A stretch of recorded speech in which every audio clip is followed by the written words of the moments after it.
What's up, y'all? You know what time it is? It's about to be that time. Hey. What's up, guys? 10:33. Okay. New beginnings. New place. Previewed it a little bit in the stream we did the other day where we watched episode 1000 together. And I also put out a video yesterday, a very delayed video for 10:32, talking about all of the sword agenda that came out. And today I'm early. Then the idea will be to be on time for the foreseeable future, but we'll see. Has Randy Late been retired? Members, you have some new emojis. All right. I promised that the king face from the last chapter was going to become an emoji, and it is. So everybody has access to the king face. Oh man, let me see what the chat's saying, and then I'm going to get into the chapter here. Yep, already see the king faces in the. A lot of people saying they've been waiting for this. All right, so it sounds like it's a good chapter.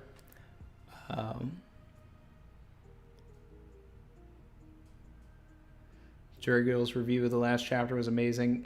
The Joy News thing, I just watched it last night. I even had to comment. It was so original. I loved it. And yeah, look at that. Look at those new emojis. We in here. We here. Oh man. All right, so I'm about to pull up the chapter, and let's give this a go.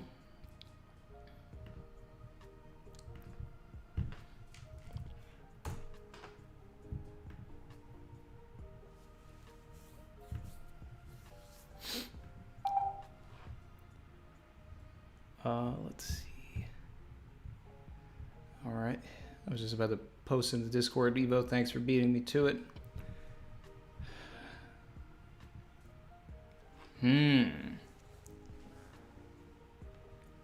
Chapter title: Shimotsuki Kozaburo.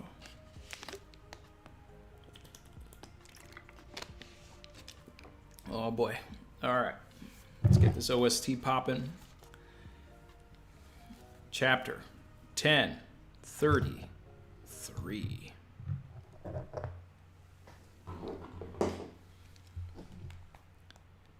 Boom, boom, boom, boom, boom.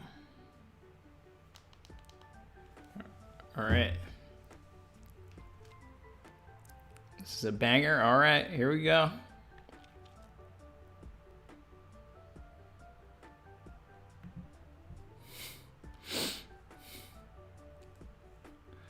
We got Tashigi and Smoker cover request. I want to get back to the canon cover stories. These are fun, but I want some spice. I want things to get a little spicy. It's about to get spicy.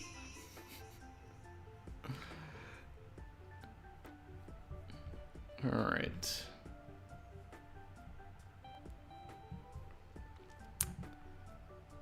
For some reason, I'm having an issue loading the chapter, so give me a second here, guys. Shout out to the almost 300 people in here. I hope everybody had a good holiday, by the way.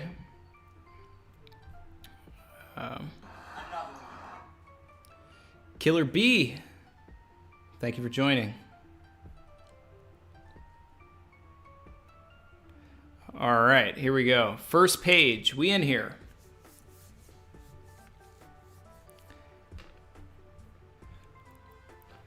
All right. Enma, stop draining my energy. We're back to Zoro versus King. Take the boy, put him on top. It's a Zoro chapter. Alright. Matter of fact, I have the king over here on the table. I didn't finish putting him together, so we'll do that.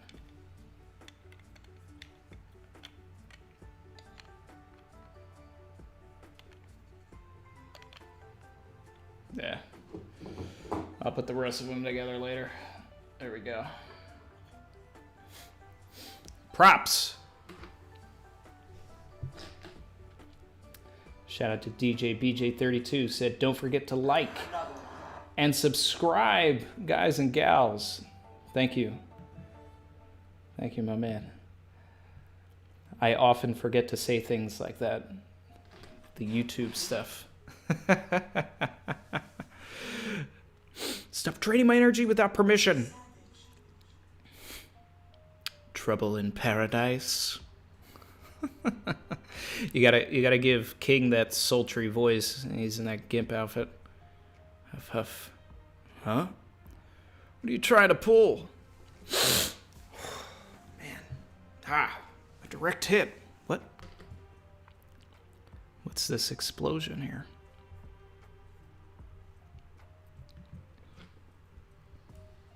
Okay. Give me a second, guys. I'm gonna open this up in a different browser because it's giving me an issue.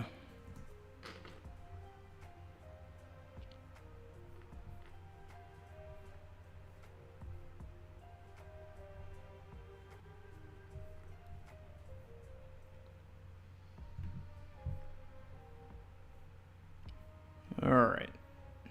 Now we're back. Now we're on track. Oh, man. Keyboard cat rejoined. That's great.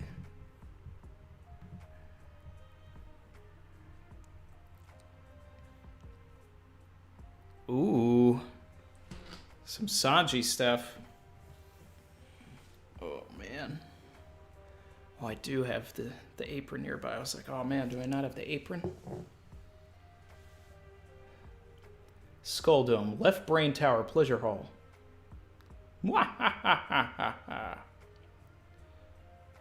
You just called the pirate hunter, right?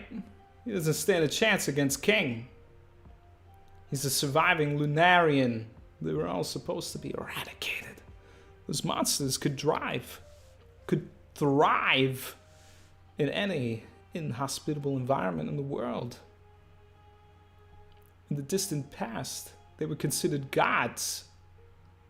How could beings like that get wiped out? That's something you'll have to find out for yourself.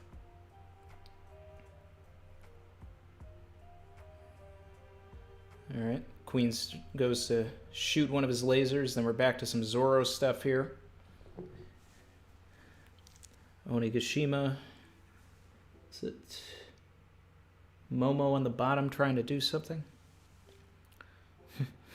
Close one. I'd be a goner if I used armament a second later. How's he still unscathed? He just blew himself up. Itoriu yai. Shishi son son. That's dope. The Shishi son son is back.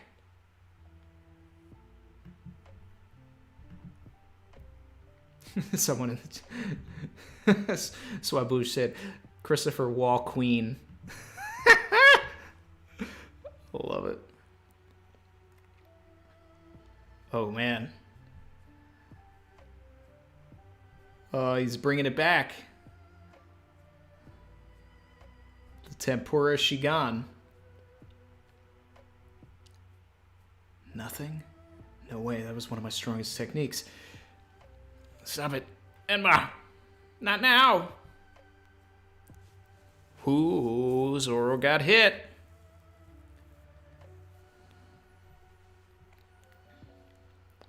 The Zoro voice, you have to, get a little gruff for the boy. Shout out to Andy Wiharta. Thanks for subbing.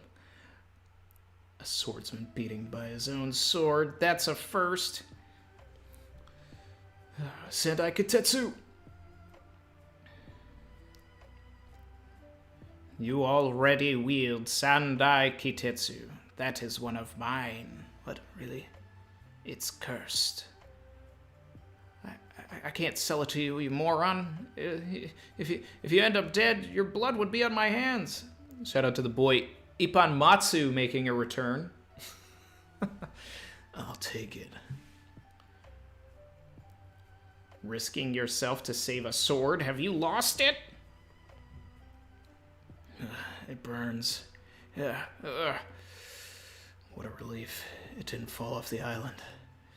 Wado Ichimonji. Sensei, please, let me have her sword. Okay. It's yours. I'll get stronger for the both of us, strong enough that my name reaches up to the heavens. I'm going to be the world's greatest swordsman. Getting all this Zoro lore. Oh, yeah. Thank you for all of the king emojis in the chat, by the way, guys. It definitely needed after he did the face again. It was perfect. It was perfect. Oh, man.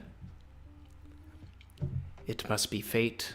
That white katana of yours, the Wado Ichimonji, it was forged by the same man that made Enma, the master swordsmith, Shimotsuki Kozaburo.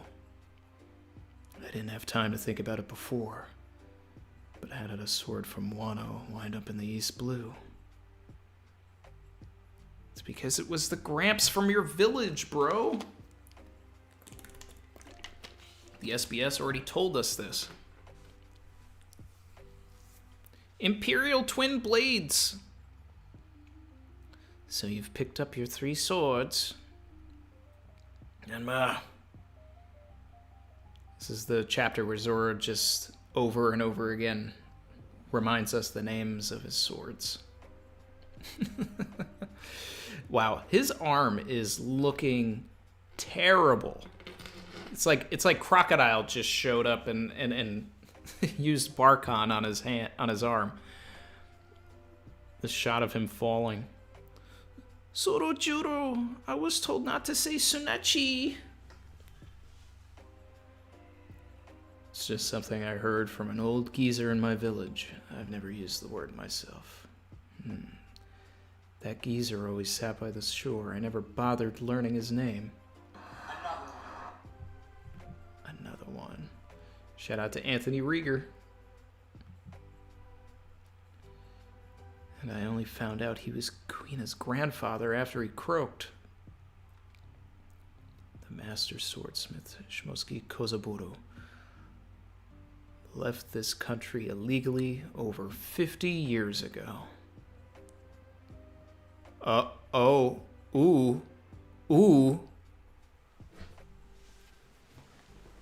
I'm not ready. Oh, this looks like a flashback. Oh, this looks like a flashback. Oh, man. Shout out to my Schwarn K. Oh, boy. Oh, boy. Oh, boy. Oh, boy. What's up, y'all? You know what time it is. It's about to be that time. It's about to get spicy. Ooh. Ooh. Ooh. Zoro lore. 13 years ago. 13 years ago. The East Blue. Shimotsuki Village. Zoro's hometown. Shimotsuki Dojo. Ha! Yeah! Snachi! It's a battle cry that gives you courage. I don't think I'll use it. It sounds weird. Say, old man, is it true you were a samurai? Everyone at the dojo says you were. Quiet, boy. You're gonna bring the Marines down on my head. Why would the Navy care? Village geezer. What's up with this guy's, his, like, unibrow here? None of your business. Now scram, you snot-nosed brat. Screw you, you useless old windbag. Oh my god. It's about to be that time, guys.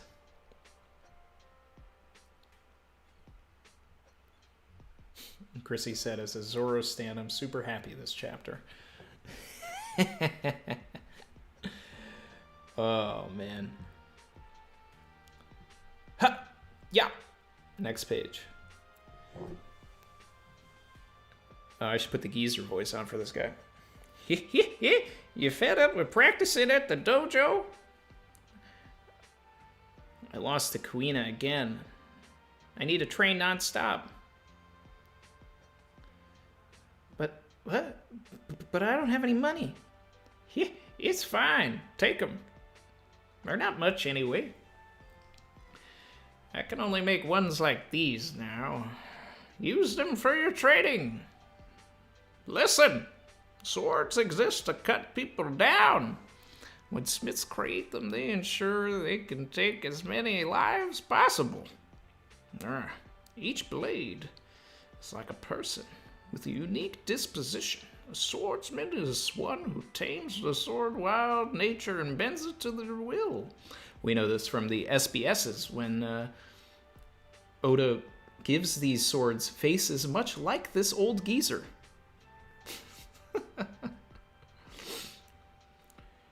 It's a joke that deadly swords are believed to be cursed. That's just how named blades are. I consider it praise. Let the weak spread their nonsense. It means those swords fulfill their purpose well. I crafted my magnum opus when I was still young. The temperament of that sword was something. You'd get chills just holding it. I named the blade after the Lord of the Underworld. Zoro shook. The Lord of the Underworld. Enma. It's called Shimotsuki Village. That doesn't seem like a coincidence now. Did you know the village was founded by pirates? My grandma told me. The master swordsmith, Shimotsuki Kozaburo, left this country illegally over 50 years. Oda's really hammering this in. How many times are we going to get this same panel of Hitetsu? That geezer was a samurai of Wano. He was the swordsmith, Shimotsuki Kozaburo. Named blades stay vigilant. They wait patiently to find a swordsman worthy of them. It is said a sword chooses its wielder. What is this? That's what this is. It's testing me. Shout out to Amrit, said, Zoro left East Blue with 3 Shimotsuki swords. Goda.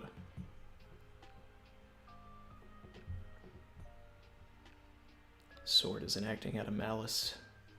That means I've just not been measuring up to its standards. You're telling me Odin was easily able to wield you? Even while this much hockey was pouring out of him? Is that it, Enma? Looky here, it's the pirate hunter. King! Help him take his head. We're sure to get a promotion if we do. What do? I can only appease it if I keep going all out with my hockey, but that could kill me. No. That's how it's meant to be. Conquerors! Conquerors! Zoro using conquerors!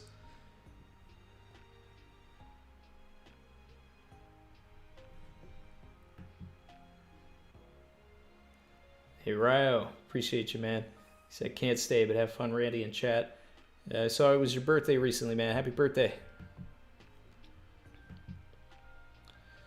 So you've also got kingly ambitions, huh? World's greatest swordsman. That's perfect. The future king of the pirates wouldn't settle for anything less. I guess you're right after all. I made promises to my captain and my oldest friend. Surpassing limits. One Piece. 1033. End. Looking at the color pages here.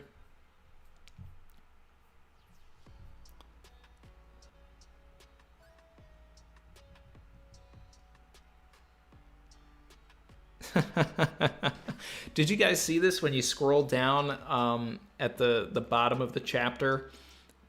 Someone commented on the TCB site here, the picture from the SBS, and the Wado Ichimonji literally has the same unibrow as Kozaburo. He's almost like a mixture of all of these swords. Oh, man.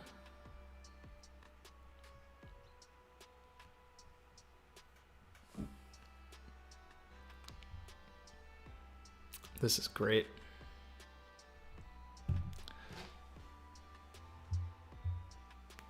Wow. We actually got some Zoro lore, guys. I mean, I want more. You know, I mean, that's not... You know, it wasn't like full-on back, you know, flashback worthy. But, and thanks to SBS's, not a lot that we didn't already know. But we needed this. We needed this in the canon. We needed Zoro to connect these dots, for sure.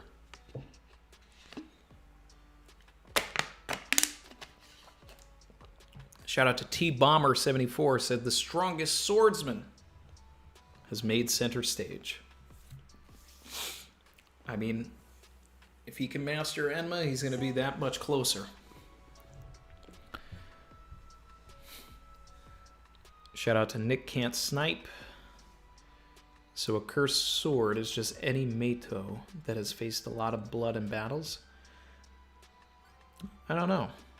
After the SBS, the Kozaburo thing didn't hit. Shout out to Swaboosh. I kind of agree. Like, this would have been way better if it wasn't in the SBS.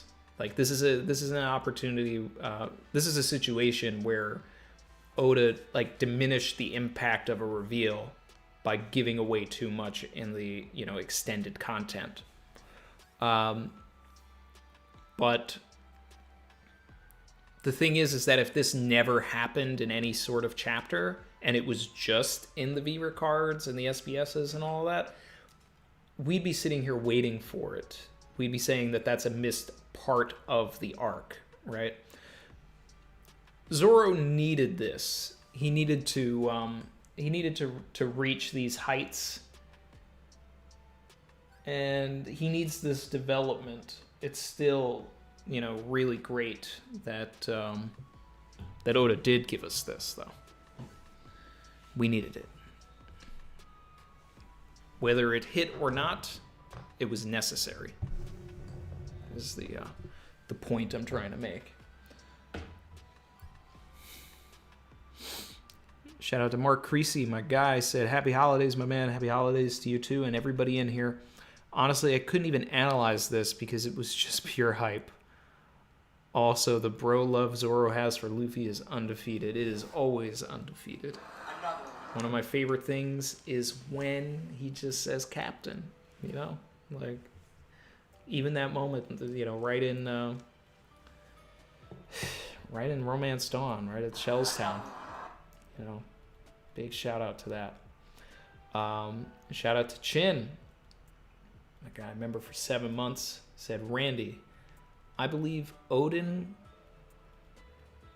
coded Enma in his Conquerors and not armament hockey. This explains Zoro can't use normal hockey except Conqueror's coding to master Enma.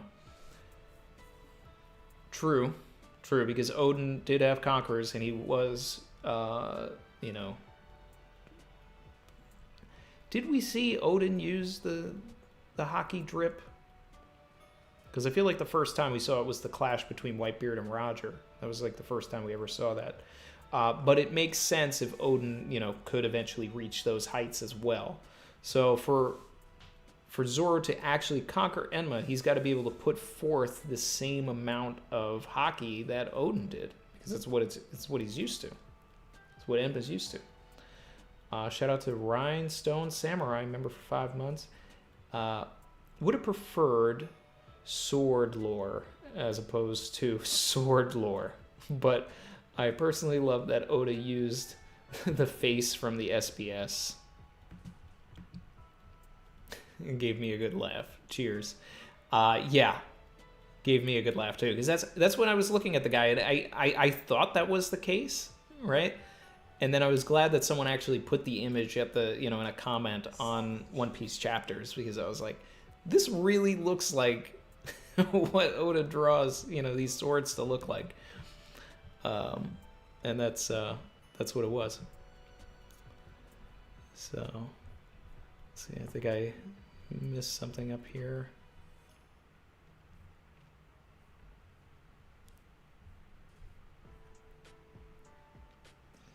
Nick Can't Snipe said, Oda really be like, Cursed Blade? More like you're weak. Plus L plus ratio. People who said Enma isn't a magic sword are happy this chapter, I guess. True. True.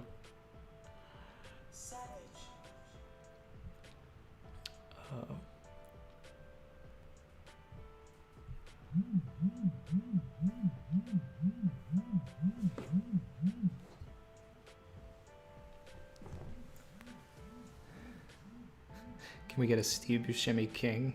Yeah, I'll work on it.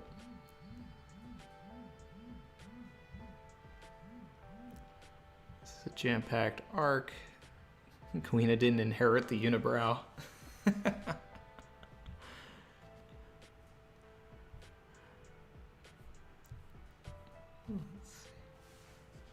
No break next week. Let's go.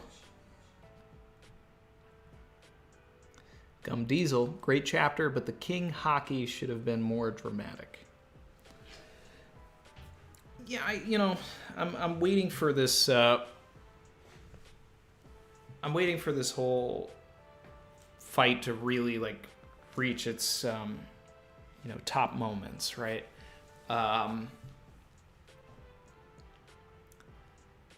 To me, I still feel like Zoro's best battle in the entire series was against Mr. One.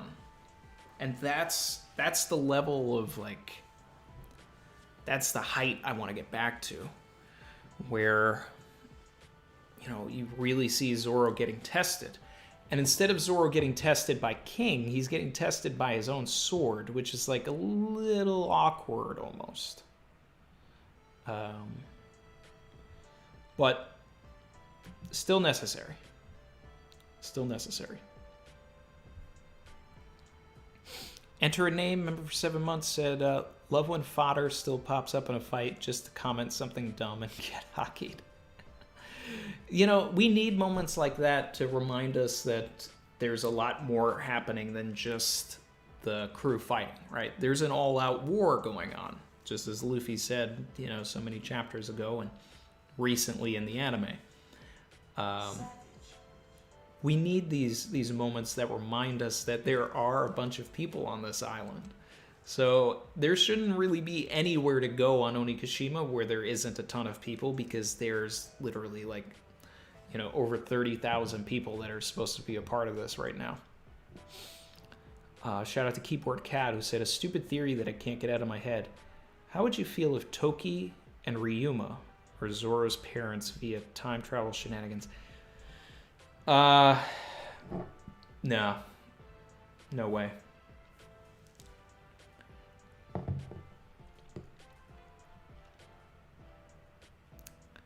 That would mean that Toki would have already had Zoro prior to jumping and meeting Odin. So that Zoro would end up being her first child. That's... No. I don't see it. Especially the way that Toki cared for Momonosuke and Hiyori. For her to just abandon another child? Nah. It's interesting, but it just doesn't work. Shout out to Emil Diaz, said, love the flashback, but still nothing on Zoro's parentage. Does that mean we still have more flashbacks on the way? I mean, I hope so. I really want for... I mean, I want it for everybody, but especially I want it for Zoro and Nami, what Sanji got. Sanji got all of this lore on his, you know, where I feel like Sanji's past is like completely fleshed out. There's not really much else that I need to see, that I want to see. Like, I feel like I know him completely. I want to know who Zoro's parents are. I want to know who Nami's parents were.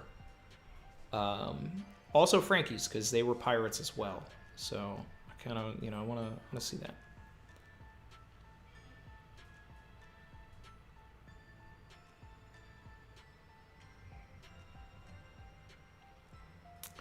Off the Panel Podcast said, hey, Randy, I believe the Cursed Blade's main factor is the swordsmith using hockey to create it. Maybe. You know, there's a possibility there.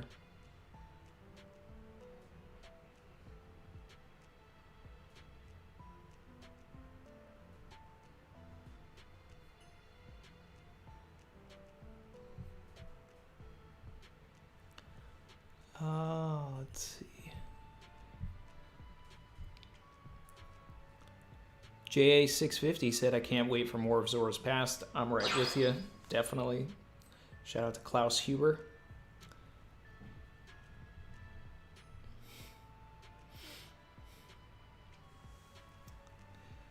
Mate said it would be cool if the live action adds this flashback in Loketown. I doubt we'll see this particular flashback in Loketown, especially since all of those scripts have been written.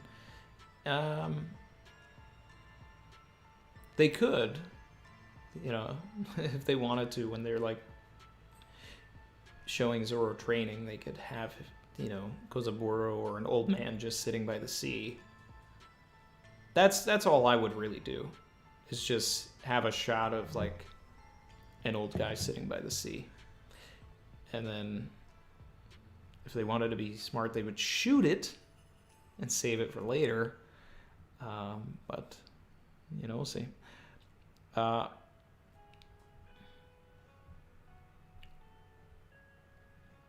guy Shaky said, is it just me, or does Zoro's teacher kind of look like that one member of the Gorosei with the sword? His son, perhaps? The one that looks like Gandhi? That would be kind of interesting and weird. I mean, it would definitely... I mean, that only really works if those guys have been alive for centuries, which is a going theory. But maybe a brother, you know, something like that, if we really wanted to continue tying things together. Shonen Empire said, it appears Zoro used Conqueror's coding near the end of the chapter when he's holding all three. Lots of black lightning and smoke. Let me go back and take a look at that. I mean, there was definitely some, you know, conquerors going on because all those guys passed out. So, you know, we got that going on.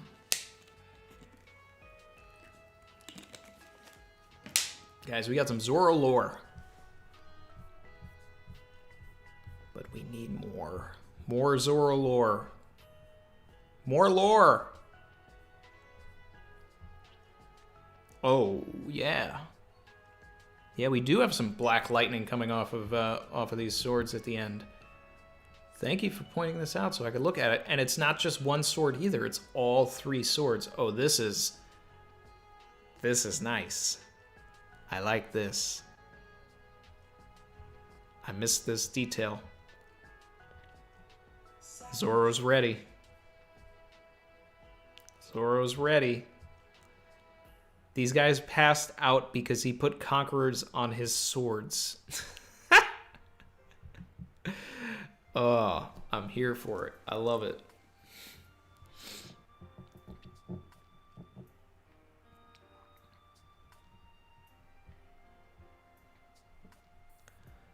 Shout out to Sean Boyle. Said, do you think Enma is in the process of turning into a Black Blade right now? That panel with the shot of Enma, of just Enma, looks like it suggests that. So let's see. Looking for the particular panel of just Enma.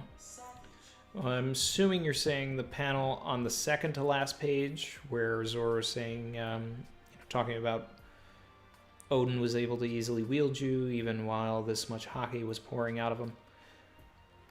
I mean, I feel like if it's going to become a full Black Blade, we would lose the sort of fiery stripe in it, maybe. I have to go back and look at what Yoru looks like. Mihawk's sword.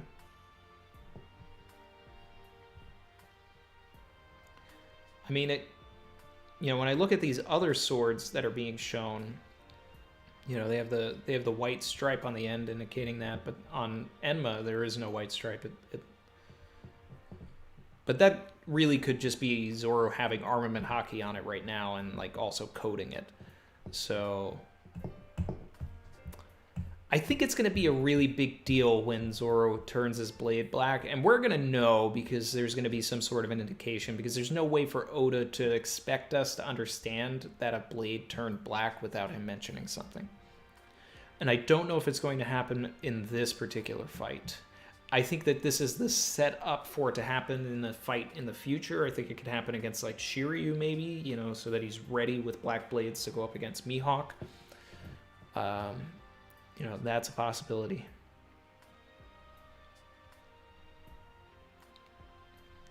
Fable, my guy, said, how do you figure live action only fans will avoid spoilers given that the manga trends every week and even anime only is irregularly spoiled?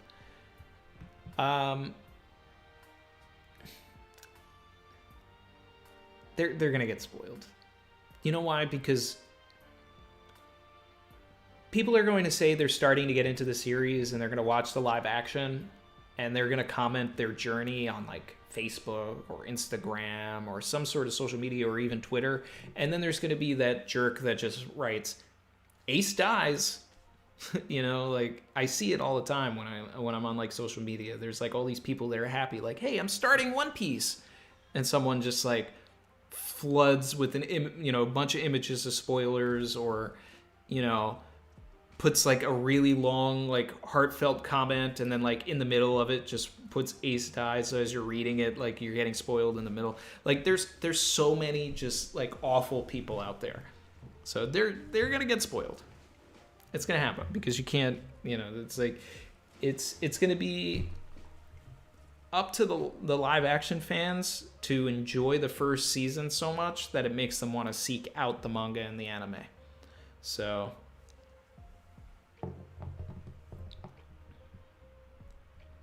we'll see.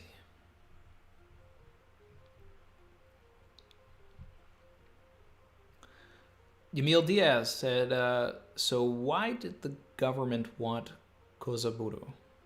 Because he's from Wano? Because he was a pirate? Could it be related to Kaido's backstory? Hashtag sword piece. Yeah, we're back-to-back sword piece. Yeah, sword last week, sword this week. Different swords. That's a good question.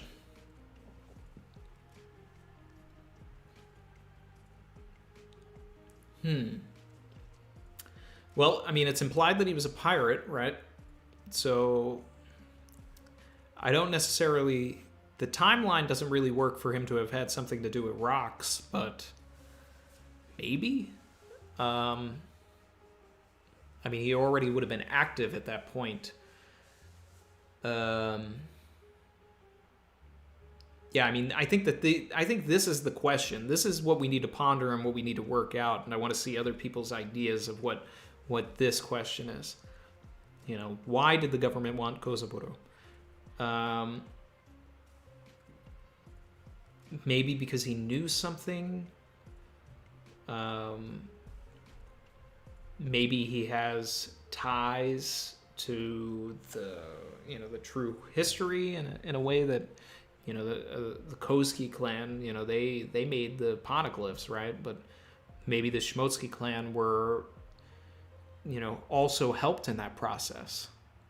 And once they knew that this guy was on the loose, You know, hey. Or Ohara. Maybe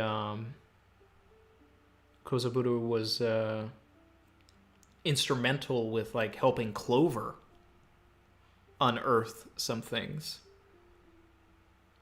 That's super tinfoil and a completely different, side of the world, but he did also come from a different side of the world and was around for, almost 50 years, so it's there's potential. There's potential. Let's see what the chat says.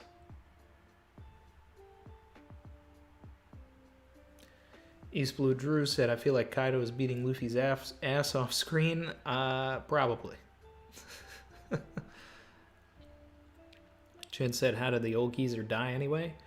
I mean, probably natural causes. He was an old geezer. And Safama said he had to go. Appreciate you being here, man. Dizza said, gotta reread the chapter with the Zoro OST. Makes it a 15 out of 10. I'll probably go back and do that. I mean, I had the OST going, but I had just fight music. But yeah, I think I'll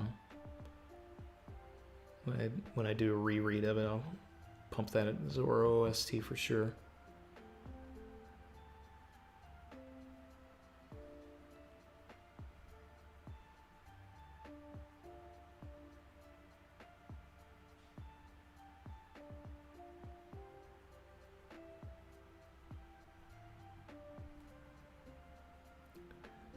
Let's see.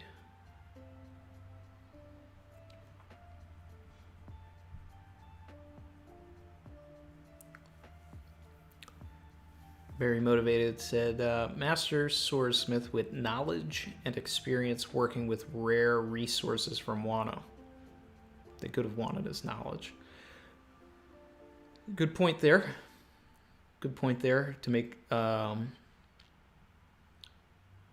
if my theory about Vegapunk being some sort of indentured servant to the world government based on his brain is true, then it's possible that they wanted Kozaburo for the same reason, that they wanted his knowledge and they wanted to basically work him into the ground, making swords for them, right? That's possible.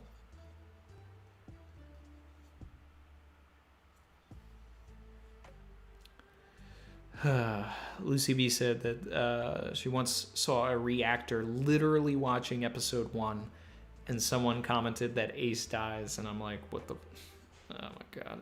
I mean, they didn't... At least they had no idea who Ace was yet, but still, I'm not...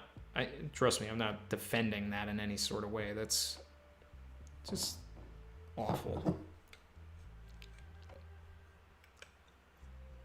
Fable said Enma's way better than Shusui. But is it? I mean, Shusui is actually a Black Blade, right? But I mean, I guess, Zoro didn't necessarily earn that. So by turning Enma into a Black Blade on its own,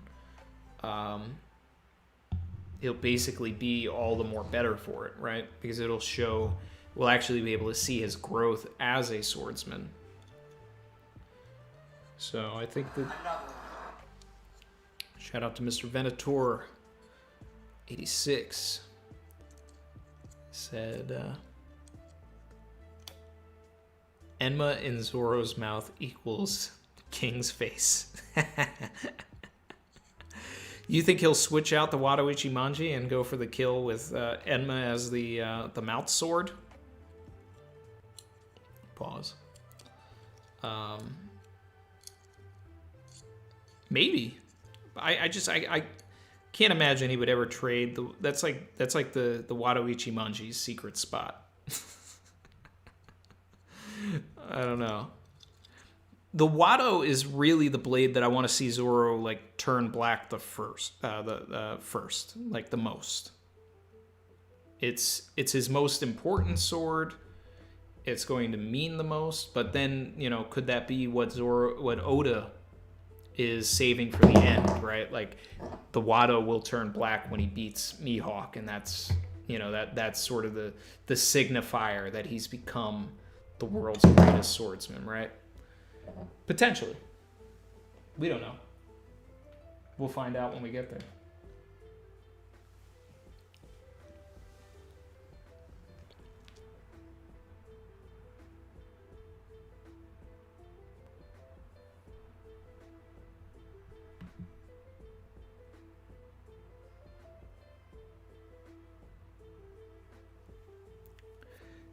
Gamer for fun.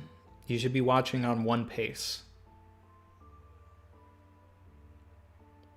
If you're not watching on one pace, then that's why you're probably going to be bored. But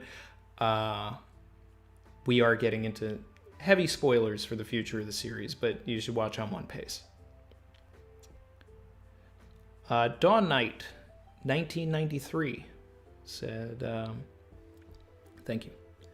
Said, I feel like the better question is, why did Shimotsuki leave Wano? This was 50 years ago, so Wano was not under Kaido's rule. That is a good question. Because at that point, it would have been under the rule of Odin's grandfather, most likely.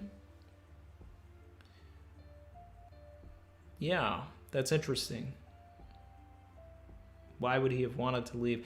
You know, because it doesn't seem like he had any sort of lofty ambitions of trying to figure out how to open the borders, but maybe he did, and he just realized... It's about to get spicy!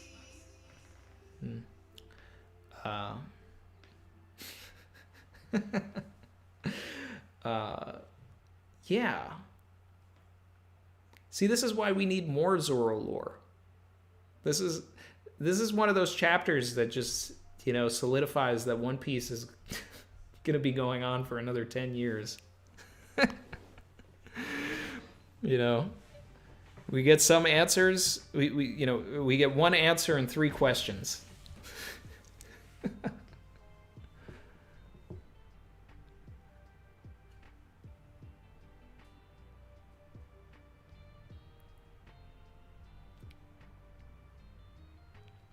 Fable said, people who want to spoil others shouldn't be part of the community. People who want to spoil others shouldn't be part of any community. Because that's not that's not a community action. That's chaos. You just want to watch the world burn, you know?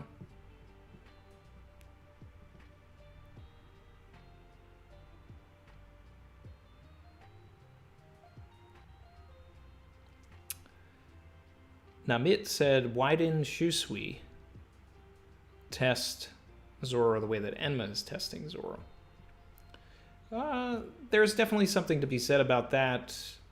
And, you know, there's also a way to look at this chapter and sort of wonder if what they are saying is that Enma is not meant for Zoro. Right? It may help him defeat King, but I still think that there is a possibility where he leaves Wano with Shusui again. Right? Because Enma is Hiyori's sword. It's not Zoro's sword, even though it's been gifted. But considering that there is a direct line from what seems to be Ryuma to Zoro, it's possible that that's why it felt so natural in his hand to have Shusui. So there's a lot of possibilities there. There's a lot of stuff to kind of unpack with this sword business, and then there's still the Nidai Katetsu that needs to get addressed, right? So I don't know. But I'm also really among the camp that really wants Hiyori to just finish off Orochi. I just need that. Can I have her hold the head? It's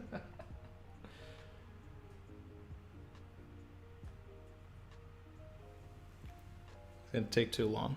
but savage. Barry, how did you get that YouTube emoji? Barry wrote, like the stream, and then I put the YouTube logo. That was cool. I've never seen that.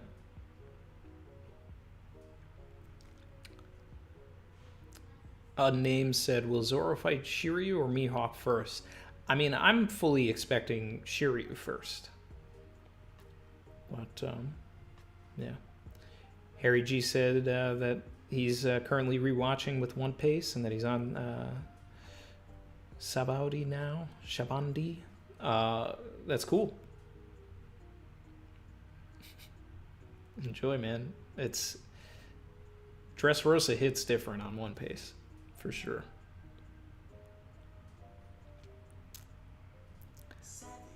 Shout out to Vishad Fincher, who said, Wano feels like the starting line for Luffy's Pirate King journey with his crew, really figuring out who they are and what they're made of. I can definitely agree with that. You know, because, and this goes back to the comparisons that, you know, we've made a lot of, which, this is the post time skip Eddie's lobby, right? This is where everybody is sort of like falling into their groove, getting their new power-ups, you know, and then from here we can, you know, sort of see where these new power-ups then work in tandem, right? Maybe in a Thriller Bark scenario where everybody's working together against, you know, some sort of giant force. And considering that Elbaf is probably the next arc, could we get like a, you know, an Oris Jr. Part 2 with everybody soon? Maybe. That'd be cool. But yeah, I could totally, I can get along with that.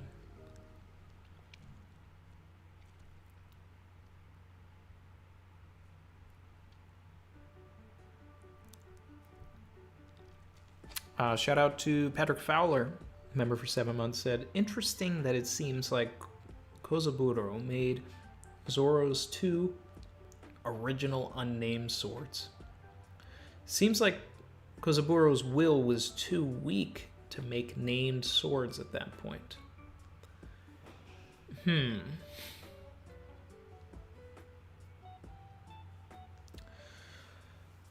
I think it's probably more so that Kozaburo chose to be forgotten. Other than giving, you know, his island his name, Zoro didn't know it. And he made no point to be known. He sort of, you know, like you know, and this also goes in tow with what we know of Tsunachi, right? Which is to throw away your name. And this is where he heard Tsunachi, right? So Kozaburo threw away his name. And in doing so, also really the name of those swords. So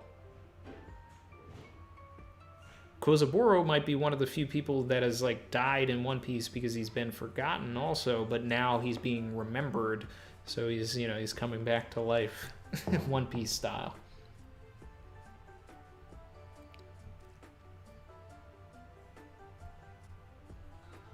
Who made Shusui? Someone like 1,000 years ago.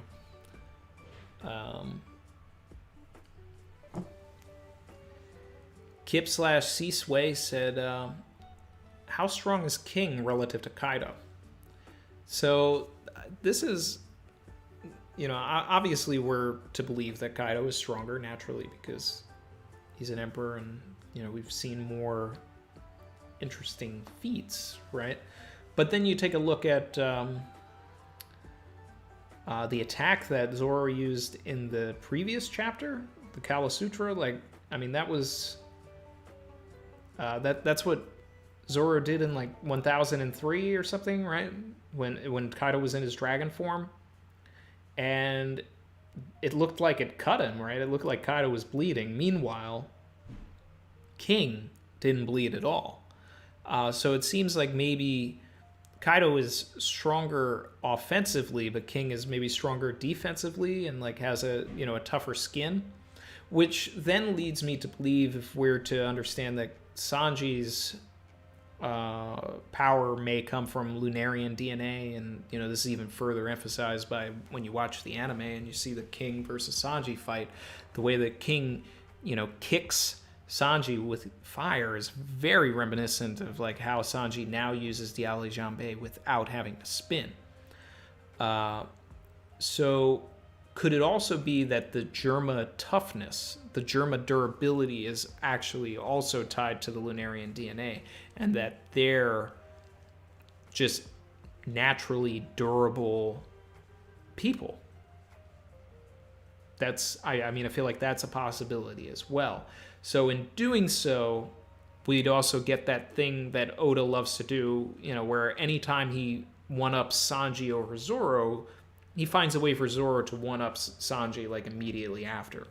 So here, Sanji becomes durable to the point where Zoro wouldn't be able to cut him, right? But if this is due to Lunarian DNA, and King is Lunarian, and that's where the durability comes, if Zoro can figure out how to cut King, then theoretically he would be figuring out how to cut Sanji as well. So that would, give all of the Zoro fans that are in the mud from the, the Sanji business, it would, give them their talking points.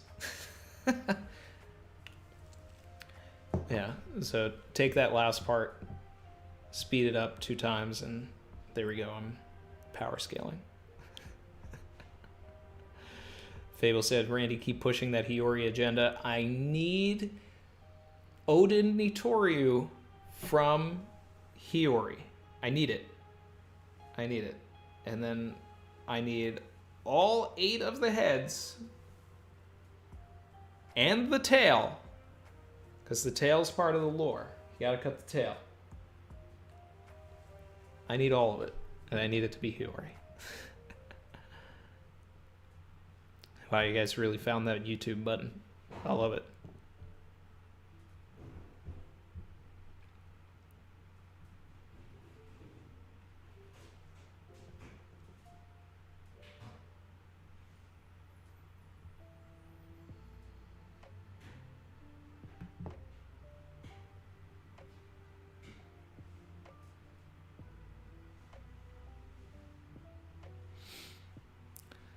Gamer for fun, just watch it. Just watch it. Sorry you got spoiled, but just watch it. You'll enjoy it.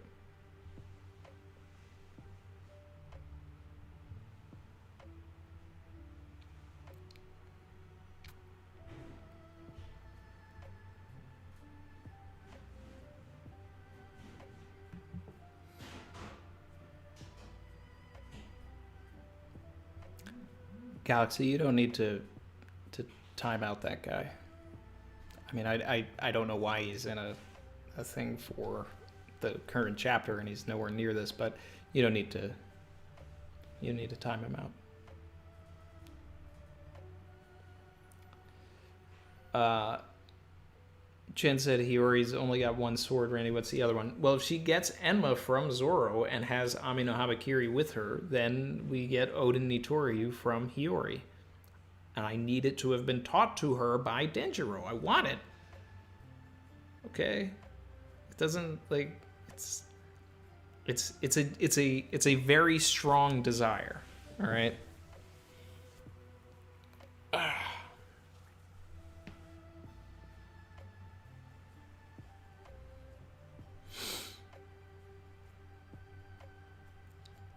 Let's see. Soccer Smith, ZKK still in the mud though. I mean, it's still alive because that last K can mean king, just not Kaido.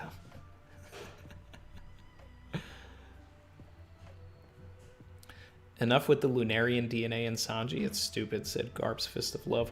I don't think it's stupid. I think that there's a lot to it, and I think that everything that the more we get with King, it just sort of helps solidify it a little more.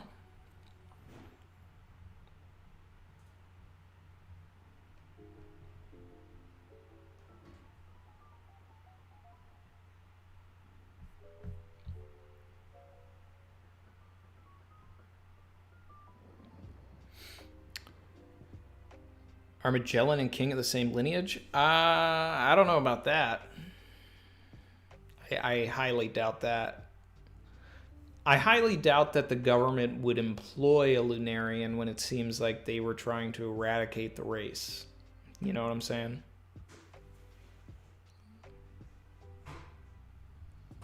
I don't think we're going to see any Lunarians in the Marines. Just like we wouldn't see any Oharans in the Marines.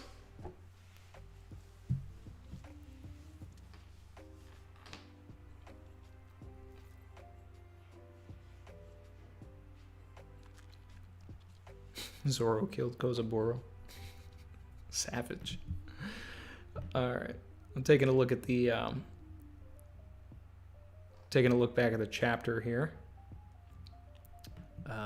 Shout out to the 406 people in here. If you are not subscribed, there is that button for that. If you haven't liked the stream yet, there's a button for that too. Thank you all for being here, and I hope that you had a great holiday.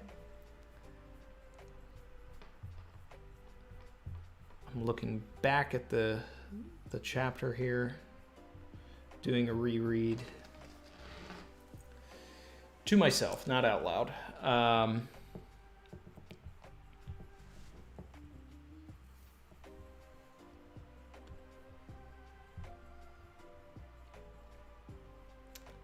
So what was this whole explosion thing with King?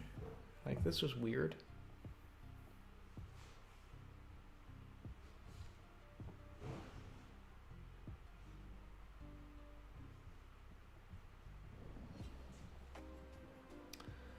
Yeah, so Lunarians could thrive in any inhospitable environment the world threw at them, right? So that kind of suggests the durability of them.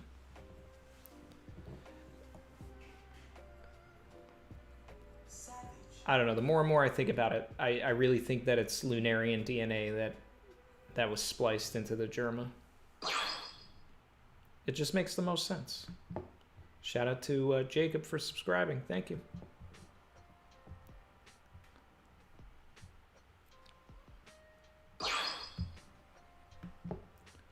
Shout out to Jerry for subscribing.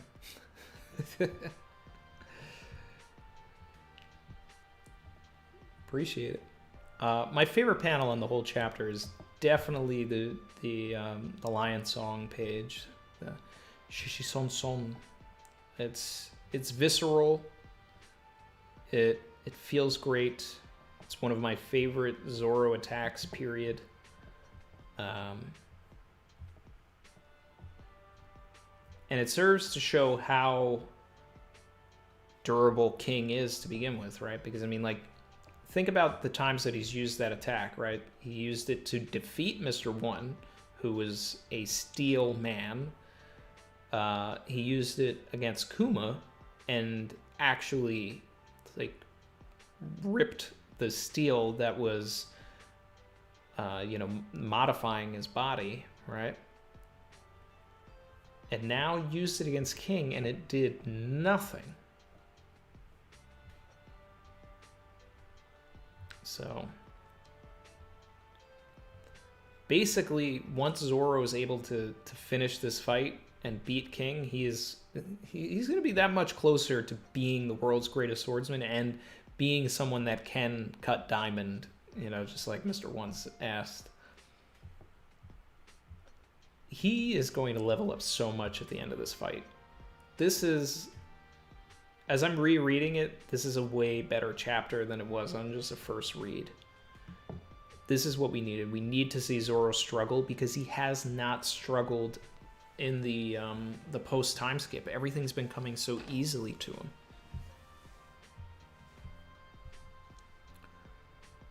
I think that there were some wasted panels in this chapter with a lot of the Hitetsu stuff, like just reiterating the 50-year thing. We're smarter than that. We're smarter than that. We got it the first time. That was, 3 panels of Hitetsu when we only needed 1. We could have had 2 more panels of lore.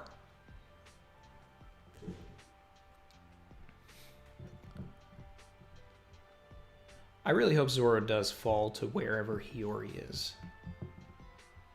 Need that. Shout out to Alex Gregro, who said, lion song with an adjective. King Recon. That's what Recon said about it. You know, you add an adjective to it, it's lethal lion song. So is it Hisatsu Shishisonson? I mean, in that case, like, it really should have done way more damage.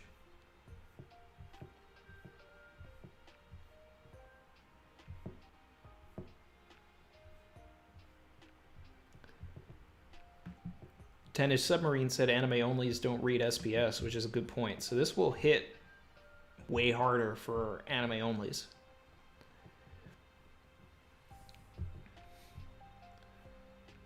Back to the flashback part of the chapter.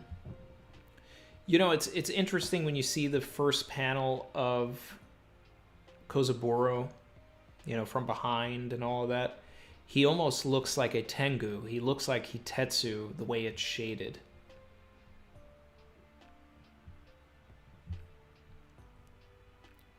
It's kind of interesting that way.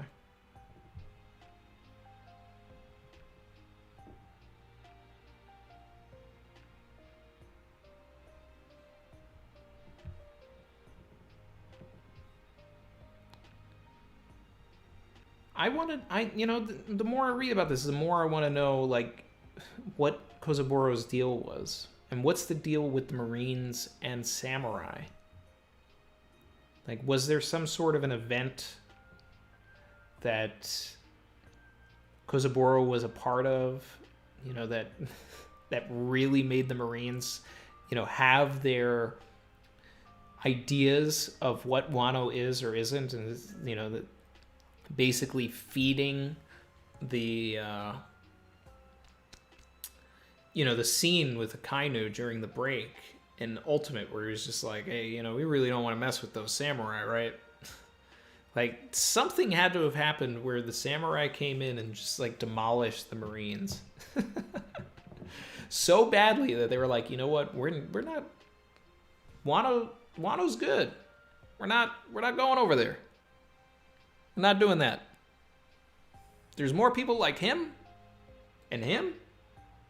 We're good. We're good. We're going to figure out how to go against them. But right now, nah. This time ain't it. We don't have it.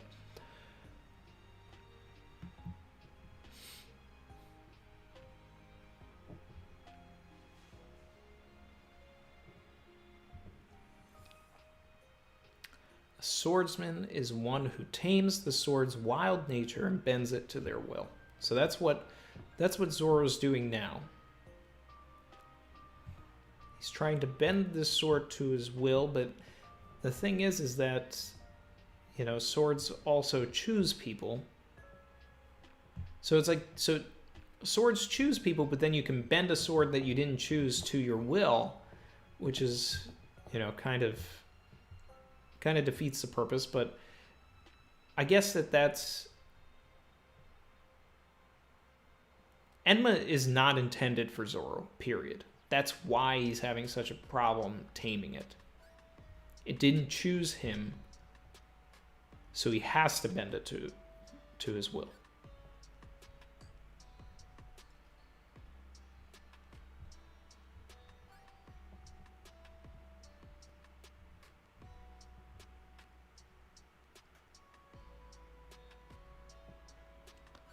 Named blades stay vigilant. They wait patiently to find a swordsman worthy of them.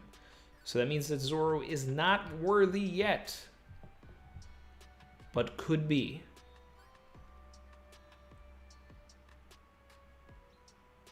Yeah, Zoro even says it himself. The sword isn't acting out of malice. That means I've just not been measuring up to its standards, right? So it remembers the way that Odin carried it. It remembers being in the company of goats like Roger and Whitebeard. So Zoro has to stand up to that, which is why he thinks and remembers at the end the promises that he made to Luffy and Kuina. See, that's where Oda's going with the theme of the chapter.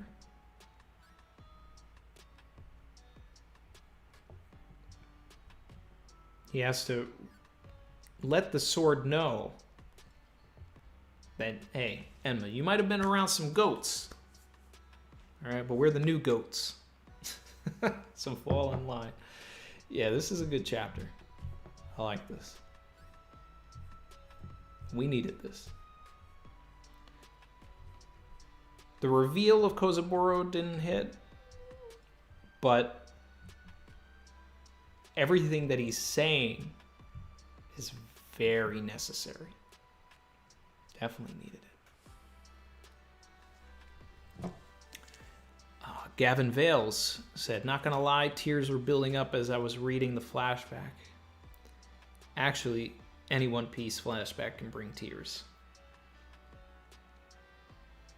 It's true facts. Yeah.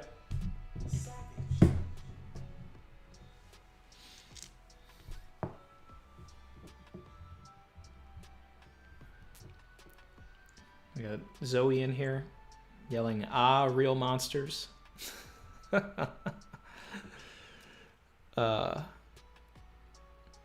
Yamil said no Denjiro on this chapter. Yep.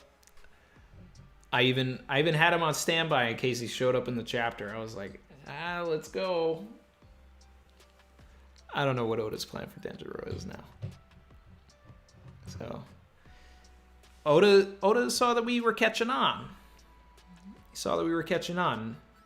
9:31, Sanji pulls out the raid suit to use it for the first time. 10:31, Sanji destroys the raid suit.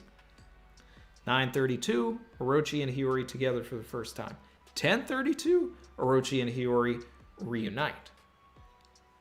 So this chapter was supposed to be the return of Denjiro.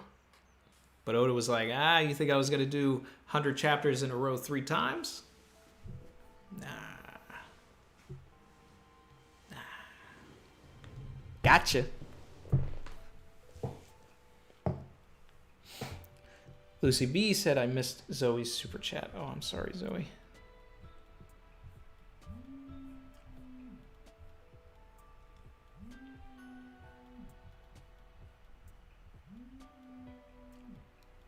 Zoe said, can't lavish today, but maybe soon. Big Rex. Zoe needs more souls. Also, Tashigi cover on a chapter with Kuina. Okay, Oda. Hiyori peacock fruit, by the way. So I love that, right? Imagine if Hiyori got to Onigashima because she has the peacock fruit and could fly. I'm totally here for that because we don't. I don't believe that. I don't believe that Marco is our pheasant at all. I don't. I love Marco. He's one of my favorite characters in the whole series, but he just seems so uninvolved. Even though he really should have a bigger stake in all of this. He knew Odin. And he's just like, hey guys, I'm just here.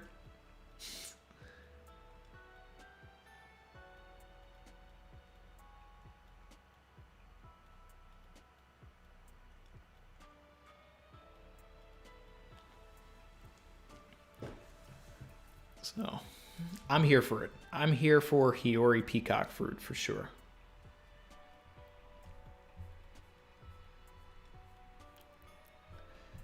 I am sorry that I missed that. I don't like missing super chats, guys. So I appreciate when people let me know. I want to make sure that everybody gets read.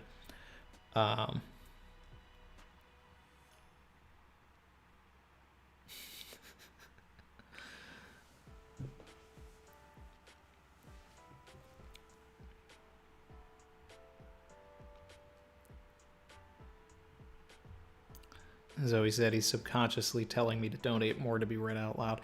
No, No, I had the chat away while I was rereading the chapter, and you super chatted right when I had the chat blocked.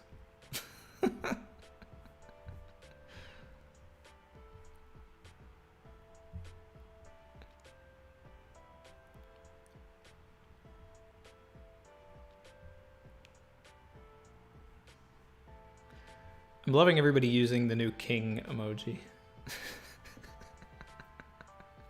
It's so good. It's so good. So I want to hear what people think about I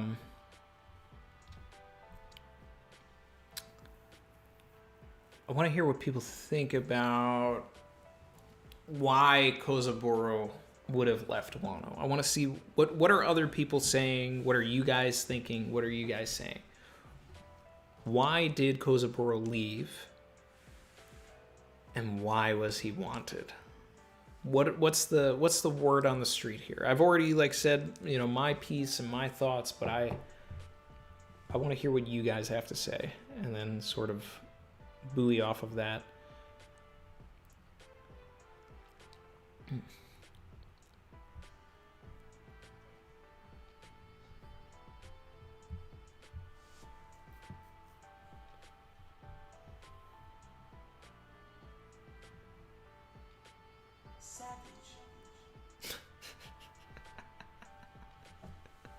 Luggy Doggy said Randy should charge money for each early chapter spoiler he gives. Capitalism. Well, I mean, if that was the case, then I should actually charge interest on things that I spoil a year in advance, like Sword versus Shield. Yeah. Hey guys, I gave you that spoiler a year ago. Oh, God.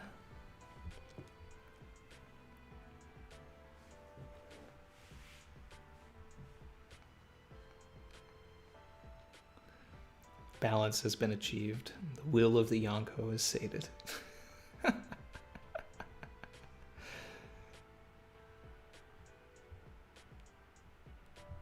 Lucy did save the day.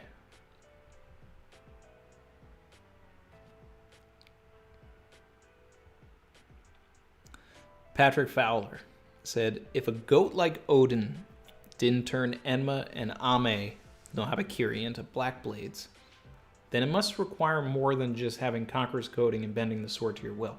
Well, keep in mind also that Odin really didn't have any lofty ambitions beyond opening Wano's borders, right? He didn't want to be the best of anything. He didn't want to be a conqueror. He was totally content being subservient to Whitebeard and Roger, just going along for the ride. But Zoro actually wants to be the best at something. He wants to conquer. He wants to conquer these blades. He wants to conquer every blade he sees. So that's really the difference. Odin was just like, hey guys, yeah, I'm Odin. He's really and I think that there's, and I want to wait until Wano is really done to see exactly the way that it sort of pans out. But there's a definite correlation and a parallel that I'm sure people have probably already pointed out or things like that. But there is a parallel between Luffy and Odin, purposefully, and Odin, made it pretty obvious, right? Odin led 9 people, Luffy leads 9 people. But the thing, Odin's big downfall is that he tried to do everything by himself and he didn't rely on his team. In fact, he switched teams. He was basically like the LeBron of One Piece. He was just like, hey, I'm gonna go take my talents to South Beach. Now I'm gonna go back to Cleveland. And now I'm gonna whereas Luffy was just like, no, this is my squad. We're ride or die. We're taking this to the end. And that's why Luffy is going to succeed, where Odin didn't, right? Because Luffy is the Jordan, right? Just sticking with the bulls, riding his whole career out and solidifying himself as the true GOAT. For anybody that understands American basketball.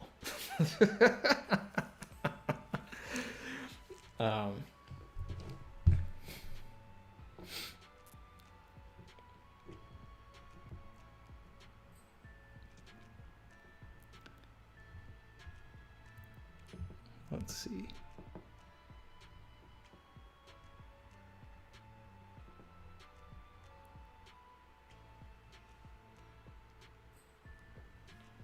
Eva Warrior said Kozaburo wanted to see if he could expand his swordsmith skills abroad, but found no other country that did it like Wano.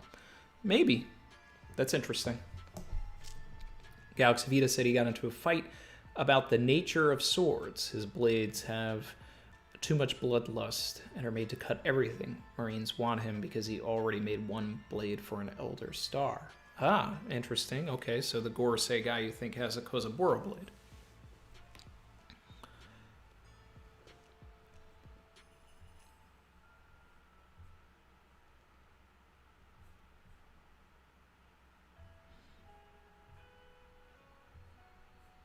Let's see.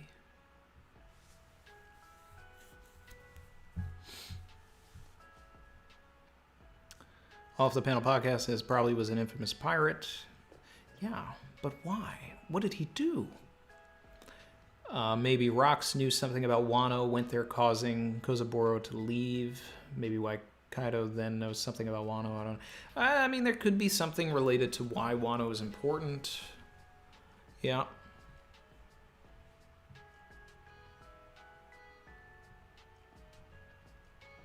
Ah, good point.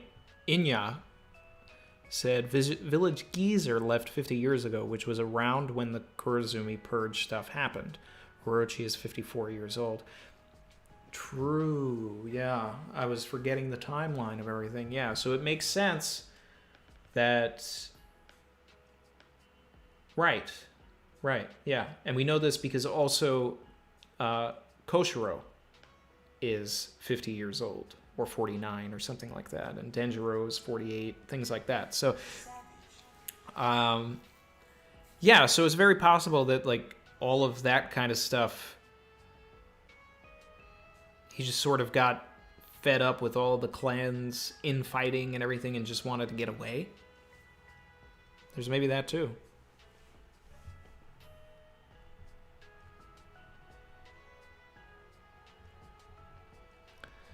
Patrick Fowler said the will of sword and swordsman need to align. Enma wants to know if Zoro's will aligns with its purpose. Odin's didn't. He just fed it blood and hockey. Interesting.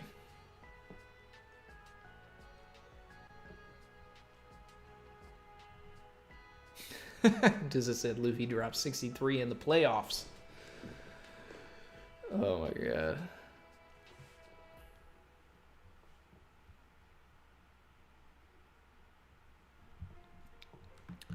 Shout out to Scout, who said, could Kozaburo's ship leaving be what inspired Odin to want to leave? Odin would have been 9 at the time. Interesting. That would be a really cool way to button up Odin's story. That he was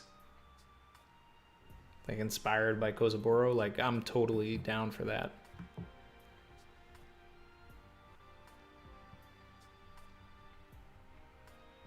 Mr. Venator said he was appalled at the treatment of the Kurozumi clan and left to start another samurai clan.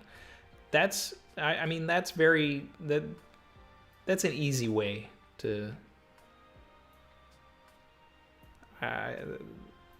it's really the best answer.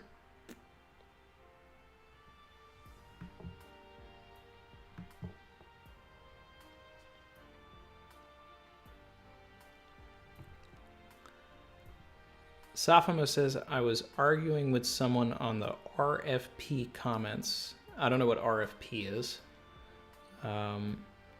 Saying he thinks that I'm not entertaining. I'm just smart. That's my reputation. He called me a C-rate philosopher. Oh, guys, I'm done. Leaving YouTube forever.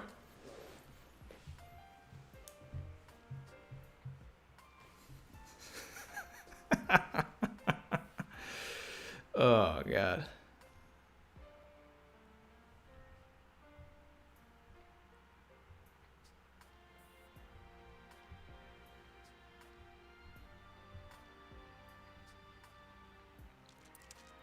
Red Force Podcast. Uh-huh.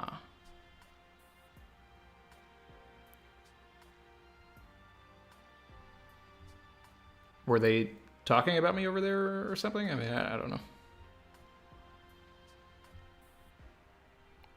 Luffy was in Space Jam.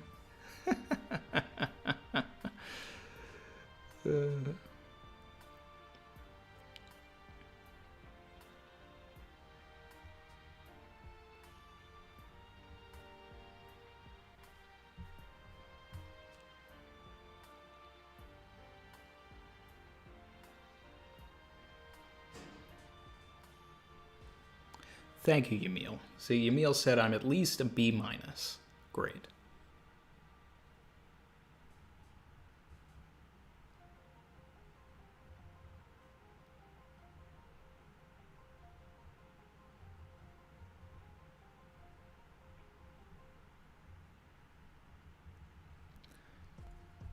I could care less what anybody thinks of me. I am here having fun. We're talking about One Piece. You know, yes, I'm putting myself out there. I will be critiqued. I will be criticized.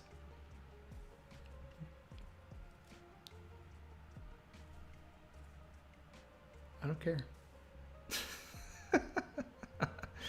I'm just having fun.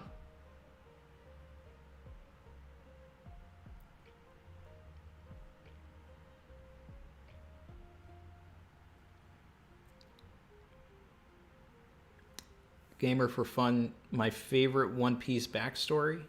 It's probably a tie between Nami's and Chopper's. I know you're only at a certain point of the story, so I can't talk about any beyond what you're at. I appreciate you being here, by the way, Gamer for fun, but we're also really getting into like spoilers and things about stuff.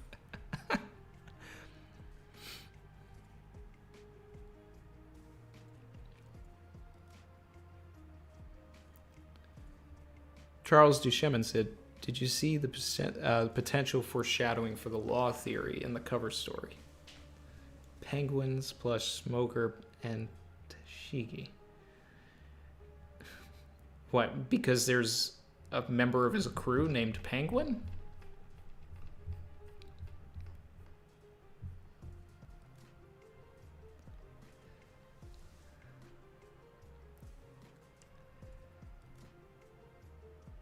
I mean, the hat on Tashigi kind of looks like, the hat on,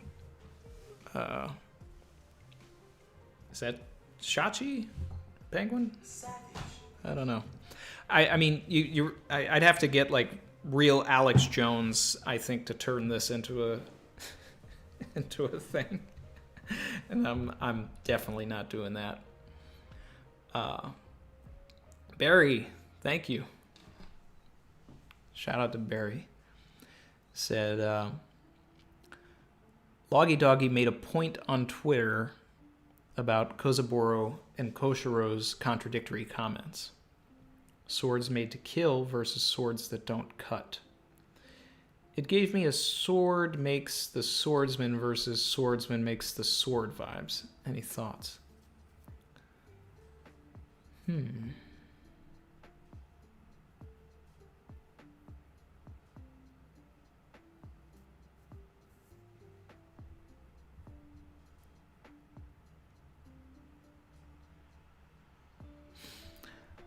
I'm going to go back and reread a little bit here about what he was saying.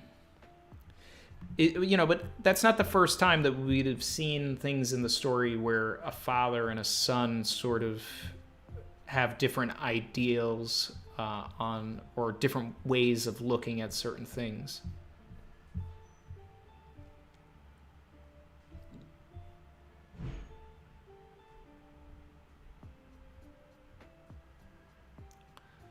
Yeah. Because here's Kozaburo saying, listen, swords exist to cut people down. So that's his philosophy. Whereas Koshiro is a sword can be used to cut something or cut nothing at all. When smiths create them, they ensure they can take as many lives as possible. So this is why his swords are cursed, really, because Kozaburo is not a nice man. He made every blade he made with the intention of it being used to kill someone. So this is interesting, right? Whereas Koshiro has adopted a philosophy more in line with, what we see in the people of Wano, what was echoed by our guy Hyogoro, where they're, it's more of the old way of how to, look at karate, right? Because karate is, meant as a defensive tool, not an offensive tool. It's self-defense, not self-offense, or, well, no promoting of self-offense here. So there must have been something, I think there's maybe a possibility that Kozaburo did have that same philosophy that Koshiro has at some point, right? But something in the world that he saw, that he lived through, people that he fought, changed him. Something broke him. And whereas certain blades that he made may have been made with love and the intention of being able to protect, eventually became, I'm so broken, and everything I'm making is to kill now. So I'd love to get more into his story to kind of see something like that, because that's a way where that dynamic right there is very rich, and there's a pocket to play in there to like really pull some tragedy from, and I hope Oda does.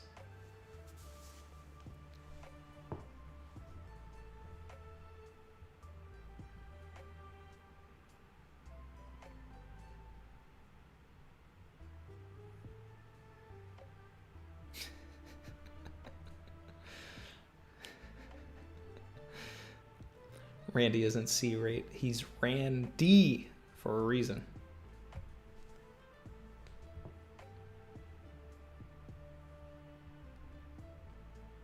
Thanks, TJ Cherry Blossom. Thanks, Charlie.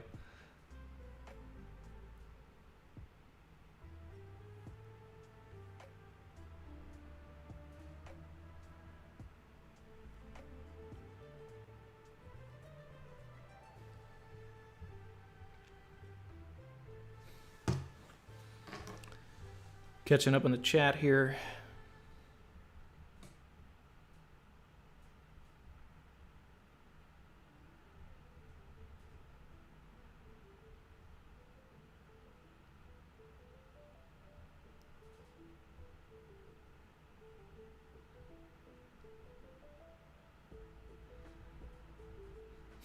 So Loggy Doggy said, quoted Koshiro for us and said, a blade that cuts whatever it touches cannot be considered a sword.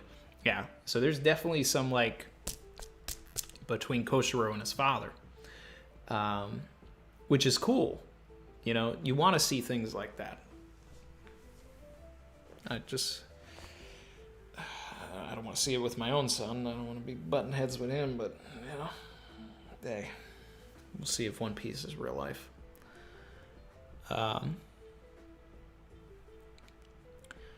Shusui be used in the future? What do you think? I don't think that we've seen the end of Shusui for sure.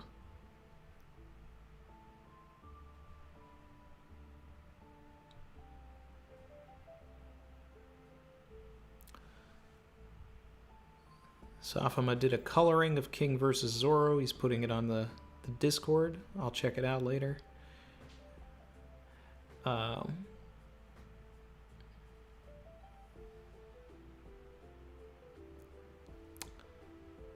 Enma, the ruler of the underworld, reminds me of the Izanagi-Izanami legend, how he went into the underworld to rescue his wife.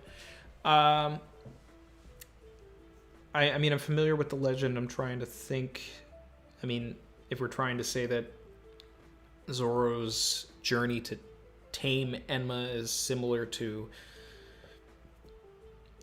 Izanagi going into the underworld to bring back Izanami, which that didn't end well for Izanami. You know, Izanagi came back a broken man on his own, and his tears created Amaterasu and Susanoo and Tsukuyomi, right? So I don't know. Andrew Arter, I just joined. What'd I miss? You missed a hour plus of at least C quality content from Randy Troy. Maybe D quality. No. We're having a lot of fun here. This was a great chapter.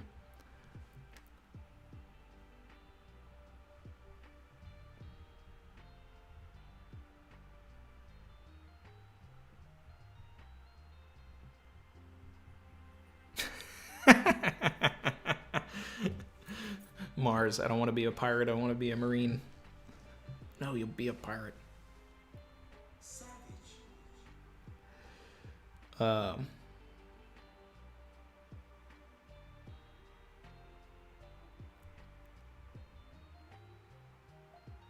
So Zoro must find a wife to make Enma his. I mean, you know, it could be a way that, you know, we're going here.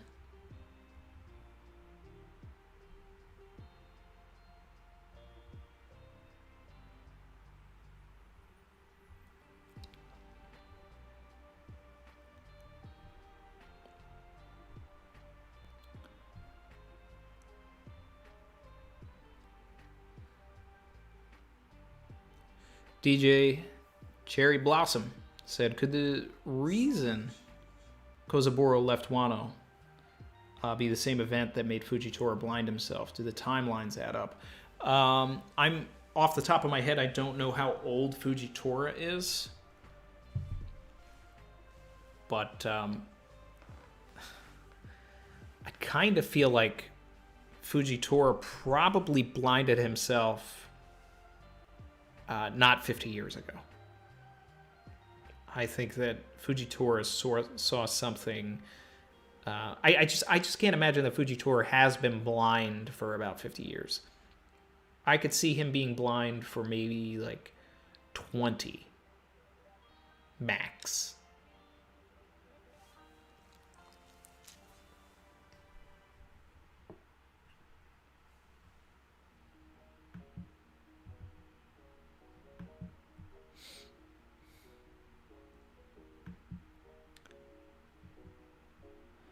But I actually will say that the event that made Fujitora blind himself could very well be tied to Kozaburo's reason for being wanted, something that he did while, you know, before establishing Shimotsuki Village.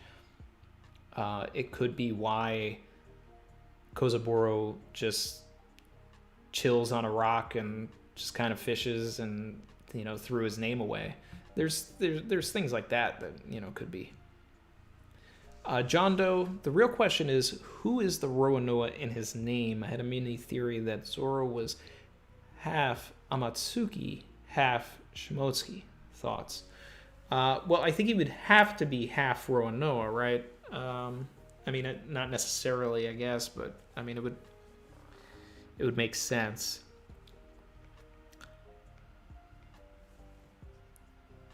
Now, other than Toki, have we seen any other Amatsukis? Because it seems like that might be like a lost clan almost. But I think that Zoro is probably Shimotsuki on like maybe his mother's side, and that his father was a Roanoa. Or it could be an Ace situation where his father is actually like Ushimaru or something, and his mother was a Roanoa, but she got away and went to Shimotsuki Village because she knew that Kozaburo had set up that island and wanted to give Zoro a life away from all of the things that were happening in Wano. And then because Tsunachi, throw away your name, Zoro grew up believing himself to be a Roanoa. There's potential for that.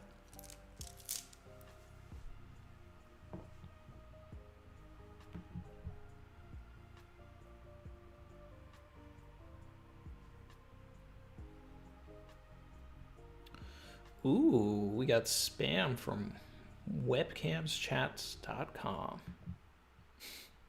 Thanks for getting rid of all of that, Evo. Oh my god. Can we just like talk about One Piece in peace? Like I always say, I don't want my mods to actually mod, I just want them to hang out.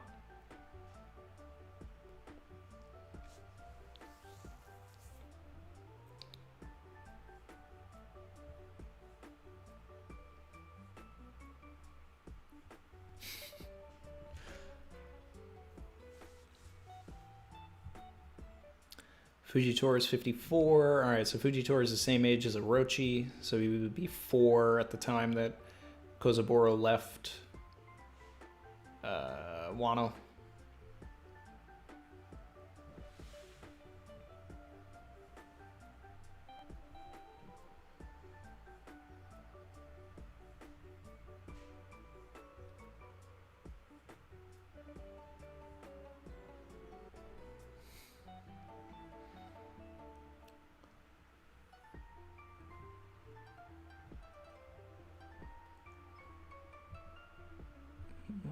Let's see. Phantom Greyfire said off topic, but what do you think the One Piece live action should have as a threshold for explicit content? I thought the studio went a bit overboard with Bebop, certain episodes, not all. So I don't know which explicit content you're talking about. I mean, like deaths and things like that. Maybe, you know, I fully expect them to go the route of like Zeph eating his own leg and stuff like that. Will we actually see that? I doubt it. The difference is that, you know, Cowboy Bebop was certainly marketed toward a more mature audience.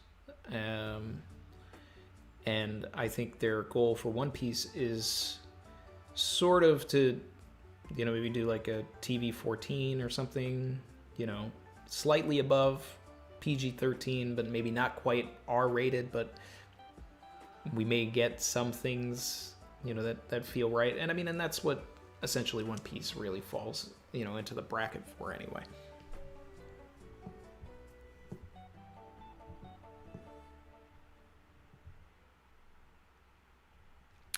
Barry said, "How was Thanksgiving in the new place, Randy?" It was great. Chrissy made a 20-pound turkey for just the three of us.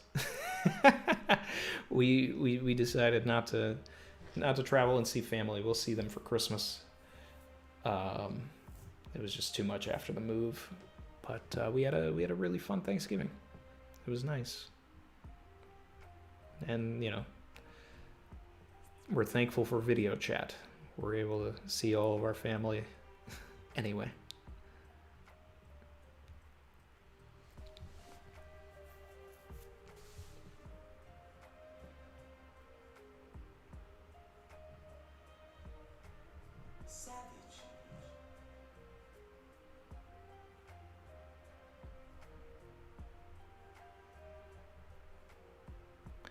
Shout out to Cash. Say, Randy, you don't think the line about the Marines has anything to do with Tashiki and Kuina?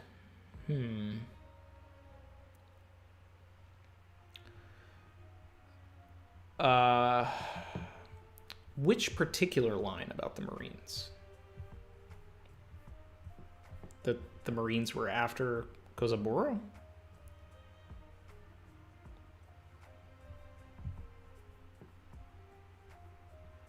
So I'm heading back. I mean, I think it's pretty sus that in a chapter that features Kuina on the cover, the cover page is Tashigi. You know, I mean, that's totally on. It's totally on purpose by Oda. You're gonna bring the Marines down on my head.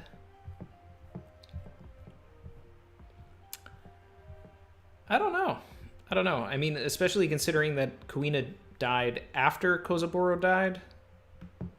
You know, I can't imagine a scenario or a situation where like the Marines showed up, actually like caught Kozaburo and like kidnapped Kuina and turned her into Tashigi. Like, I mean, I don't see that. Evo, my guy, said, when you finally manage to solve a system issue at work after like 4 hours, yes, I'm still working at 8. Stream is keeping me in high spirits, though. Well, hey, you know, king emojis in the chat for my guy, Evo.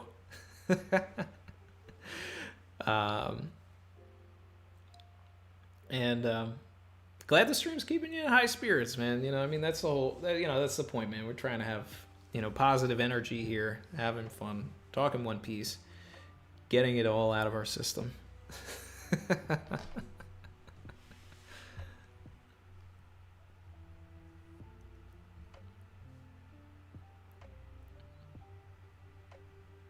Barry said, LOL, get ready for turkey for the rest of the week. Yeah. Chrissy's already freezing a lot of it. Galaxy Vita said, Chrissy really going all out to impress Randy. Yeah. She shot her shot. Well, I might keep her around.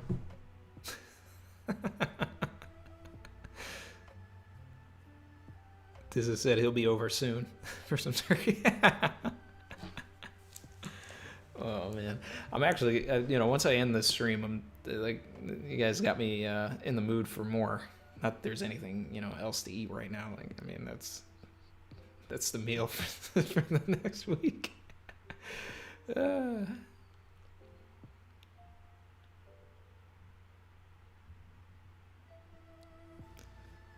Let's see. 9 pounds for Randy, 9 pounds for Chrissy, 2 pounds for Mars.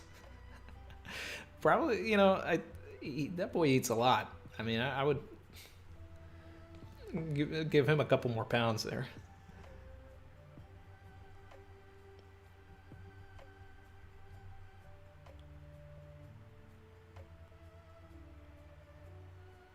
Headshot Pope said, let me see the General Frankie in the back. Oh yeah, I love this General Frankie. All right, guys, be careful. Vertigo.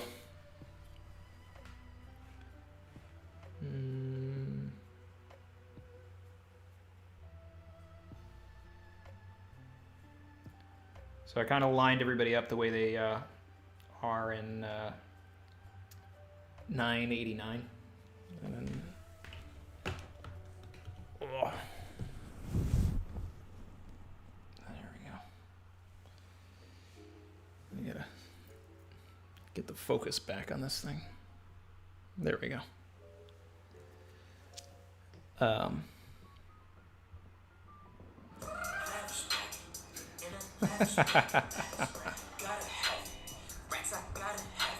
have it. Do you see this jacket? Do you see it?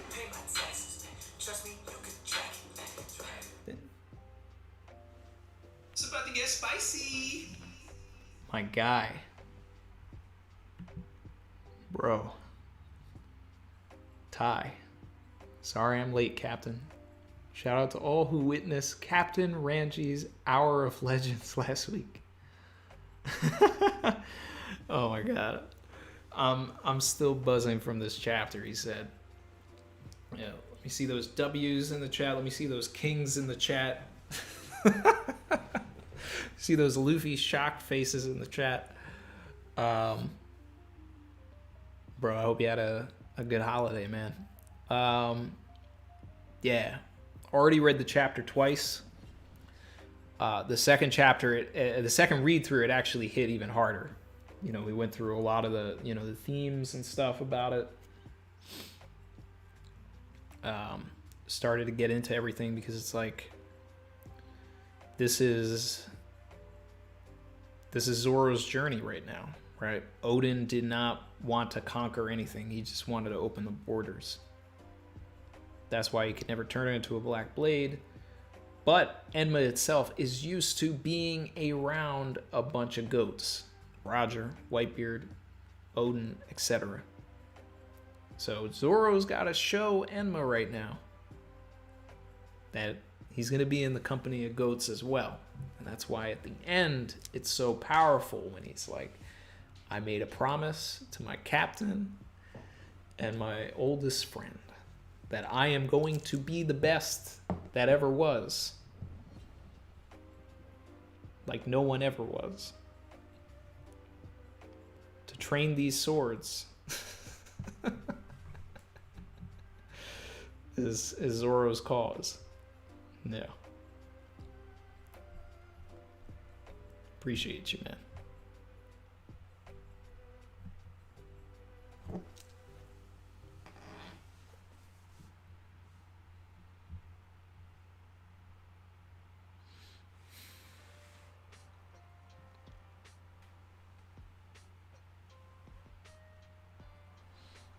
Safama said, how's Eddie doing?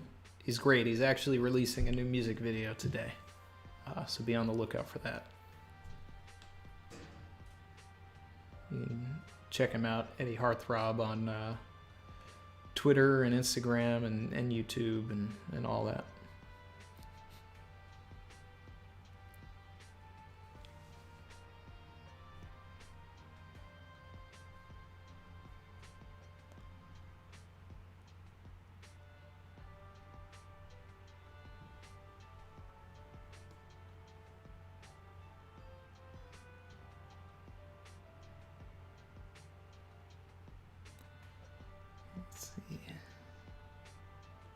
Lucy B said, I want to know about Zoro's parentage even more now. Absolutely.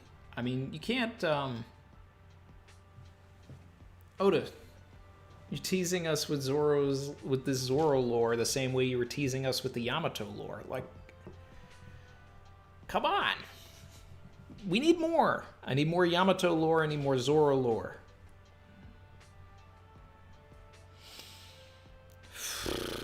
Man. Barry said Sanji was guiding her knife.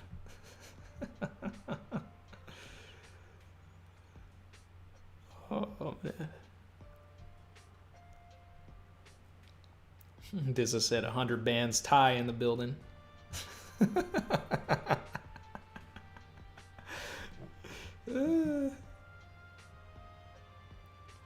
Scott said, how about those early spoilers, Randy?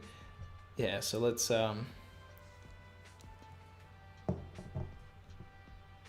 go through some things. Well, let's try and see.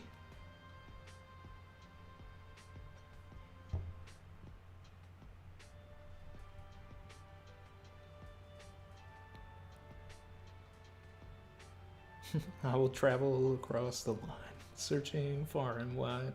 Shot Guy Pro.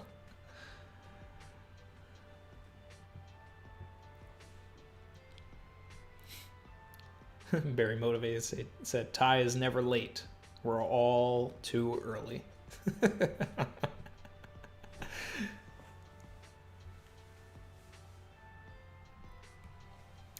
All right, so let's think.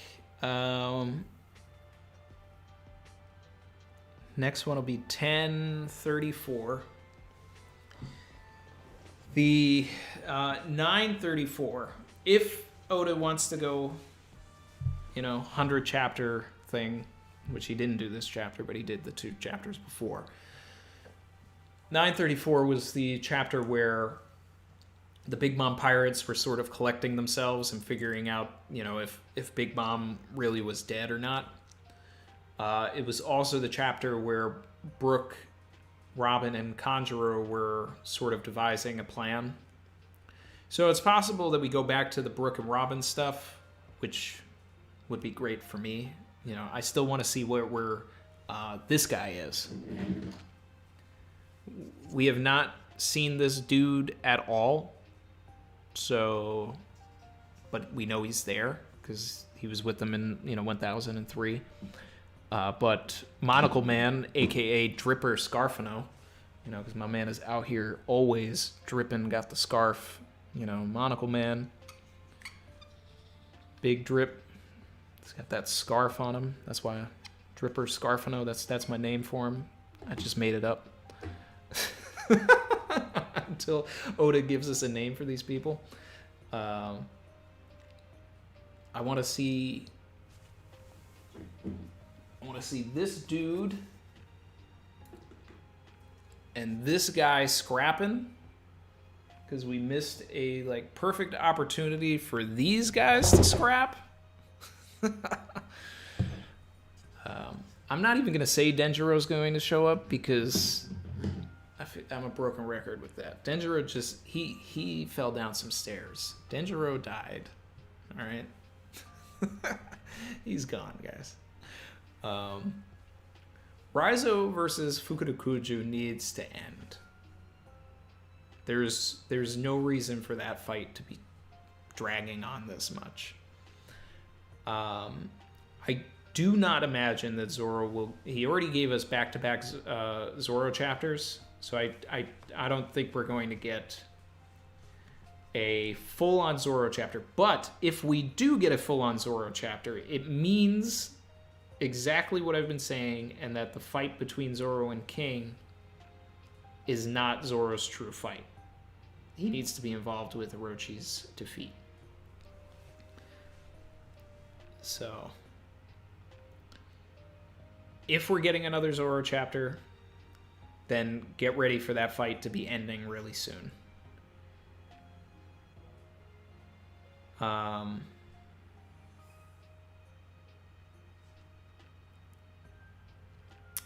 wouldn't be surprised if we catch up on some of the other Straw Hats, because we haven't in a while. Not Luffy. I don't think we'll go back to Luffy just yet. We have not seen Jinbei in a really long time. Like a really long time. So if Oda is trying to set up anything with Jinbei, I think now is the time. It makes sense if we get a little more of an update on Kazenbo, because it seems like that's like the thing that the big timer for the arc is right now. Is like Kazenbo is the most dangerous thing for them. So we should get an update on Yamato chasing after Kazenbo, even if it's just like a couple of panels. Maybe this guy gets in Yamato's way, and then Robin and Brook also like pull up. That'd be cool. What are the things that I want? Always more Sanji. Definitely more Drake and Dripper Scarfino. Monocle Man. But I don't see that. I don't necessarily see getting more of that. Could be wrong.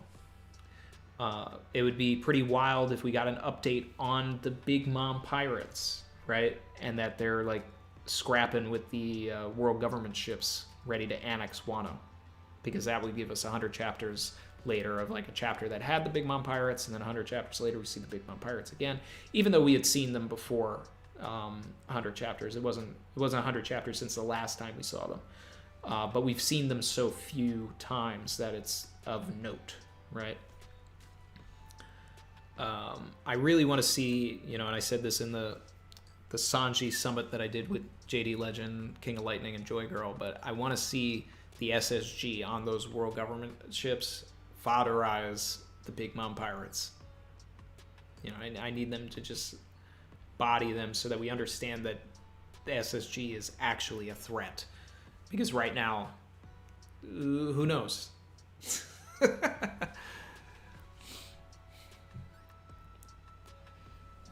Giovanni Velez said Jinbei playing firefighter right now. Yeah, I mean, he's like a perfect person to try and like go after Kazenbo also, so. Galaxy Vita said, Jinbei gotta go to Zoro and explain why King isn't a fishman. We just see Jinbei like sort of sitting off to the corner, and he's just like,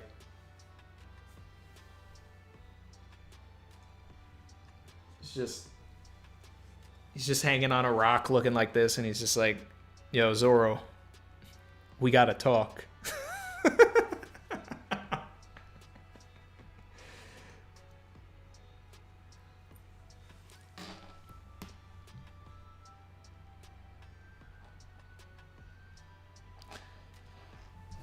Chin said Denjiro joins Raizo fight. I don't know, because he sort of disappeared shortly after that fight started, so I really don't think that I don't think he's gonna do that. Denjiro left. He said, "Nah, they got this." That's what Barry said.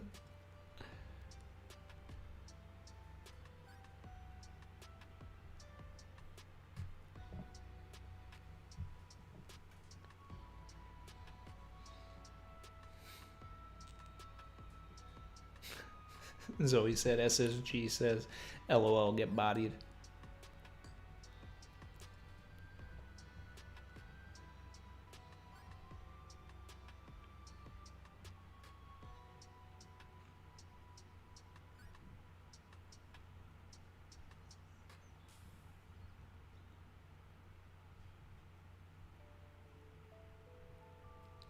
Safama said, my appearance on the Henny Cool Brothers stays goated to this day.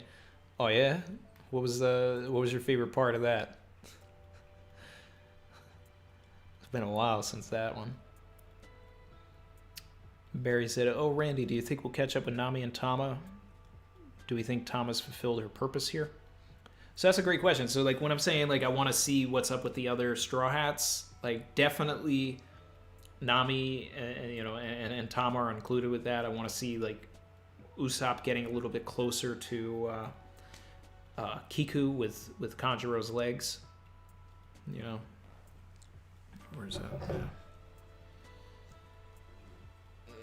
There we go.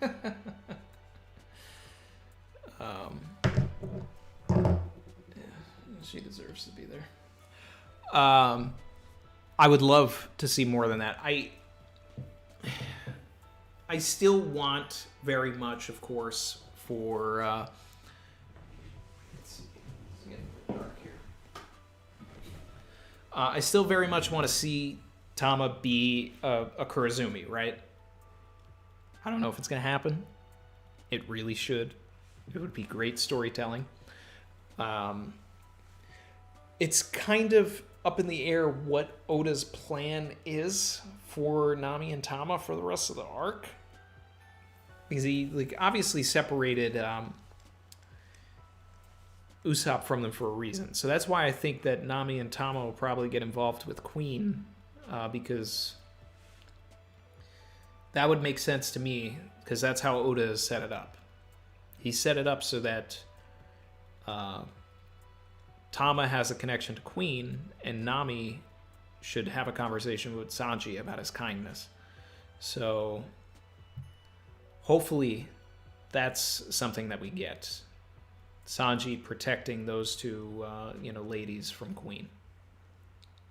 But that's, I don't know if that's a next chapter thing, but it's, over the next coming chapters type thing. Dizza said, no one. Where's Carrot? What's Carrot gonna do, guys? I don't know. Oda would have to put in some serious work right now to make Carrot relevant in this arc.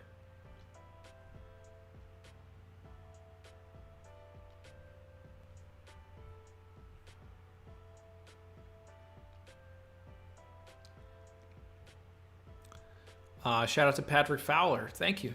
Said, what if Roanoa is a fake name and Zoro is a Kurozumi and a Shimotsuki? Kozaburo saved one of Zoro's parents from the Kurozumi purge and left Wano. Zoro's part in the defeat of Orochi and freeing Wano redeems the Kurozumi clan. I'm not against it. I'm not against it. Because at the core of it, it basically gives me the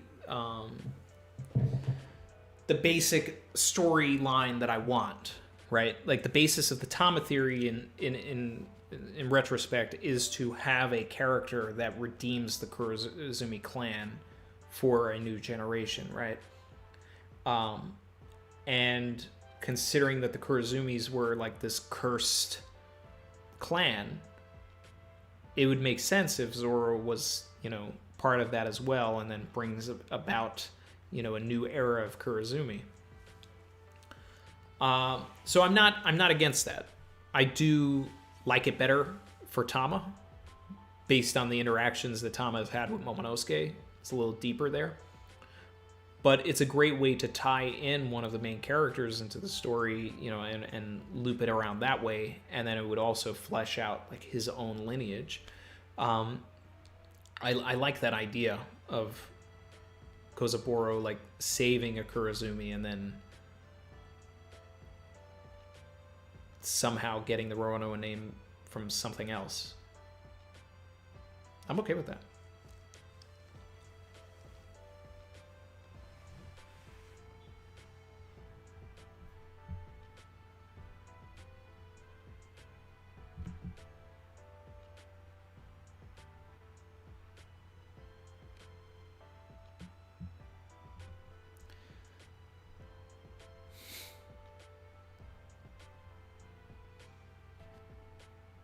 Let's see.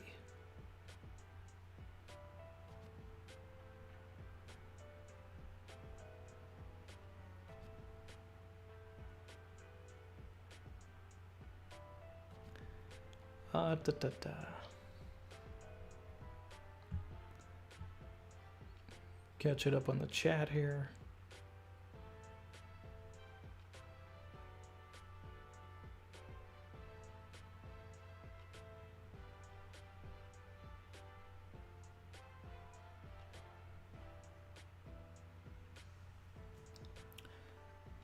Emil Diaz said, wouldn't that make Zoro related to Orochi and Kanjuro? I mean, I guess, like, technically, but it's... I mean, how far is that relation really? You know, I think that at some point, some of the people that have the Shimotsuki name, the Kurozumi name, and all of that, they're probably a clan of people that got together and decided, like, this is our name, rather than a large family.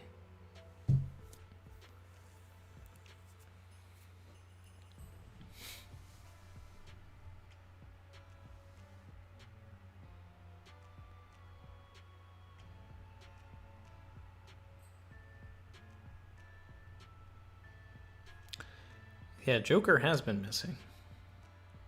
Has anybody seen that guy in like other streams? You know, gotta make sure the resident troll is all right.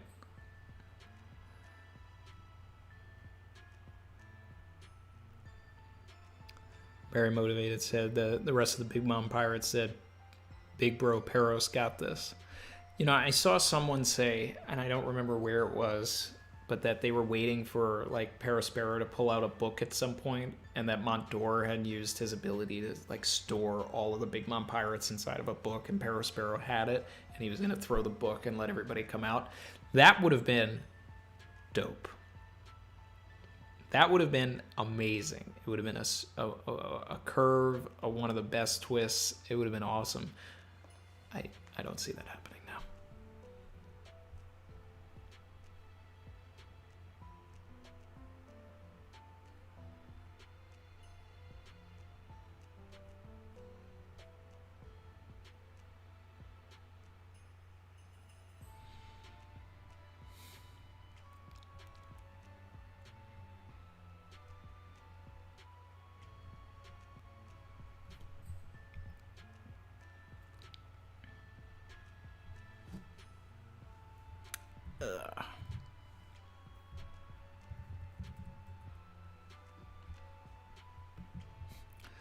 Land said the background music is relaxing, almost making them sleepy. It's supposed to be chill. We're all just chilling here. All just chilling.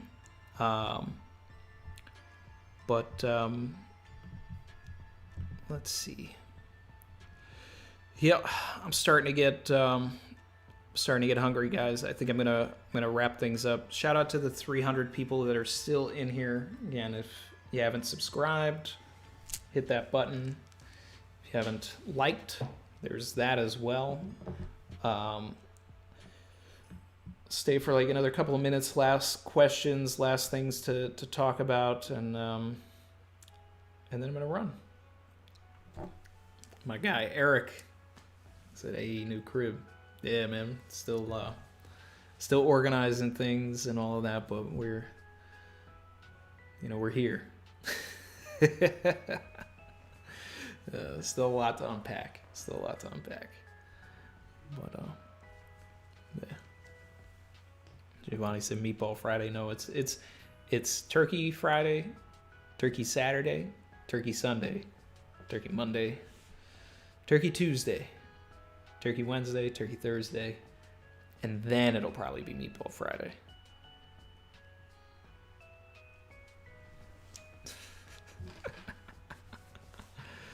Oh, man. So.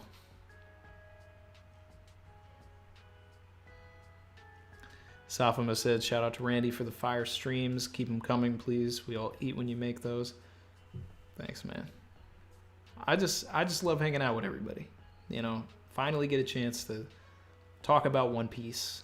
And I get to get out all of the stuff that's been pent up for almost 20 years with like the, I don't know, 2 or 3 IRL One Piece fans that I know. Oh, man.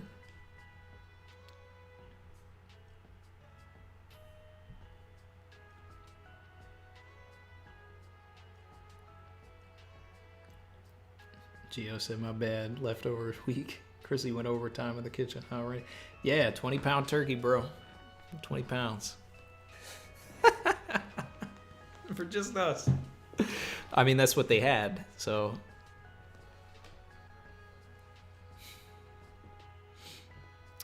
Charles Duchemin said, what do you expect for the next One Piece movie?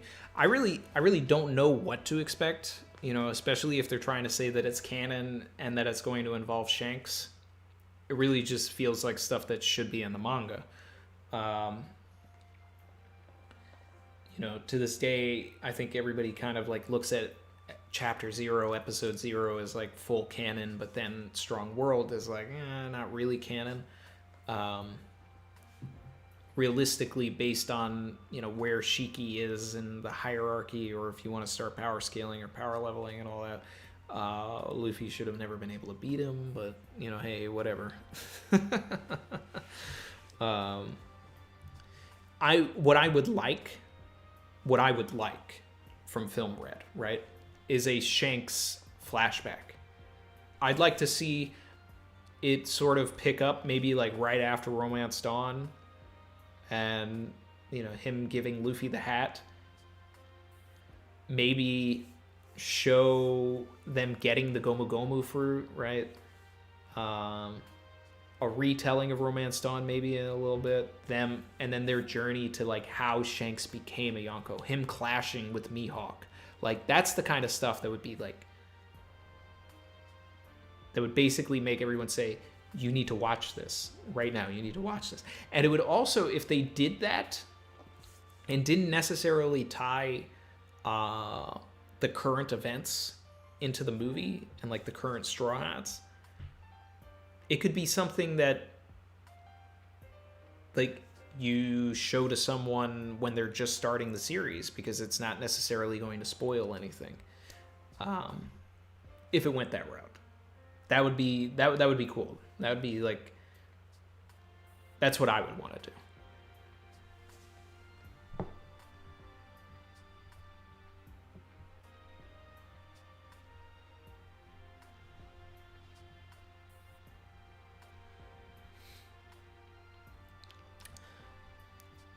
Dawn Knight 1993 said, we're going to talk about Cowboy Bebop soon. Yeah, I did film a video before I left my old place where I went into my favorite episode and my least favorite episode, and sort of went into the things that I thought were, good and bad with the series. Just got to edit it. But then I don't know if I should reshoot it because I'm in a new place, and then it would be like weird to put a video out from the old place. But I don't know.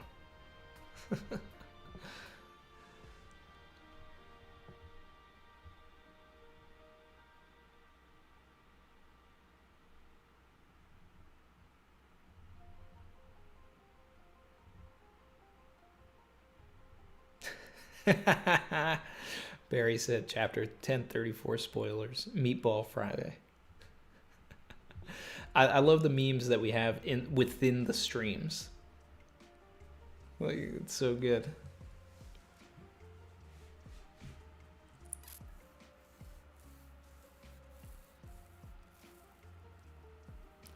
Destroyer said Cowboy Bebop was cringe, but somehow I enjoyed it a lot.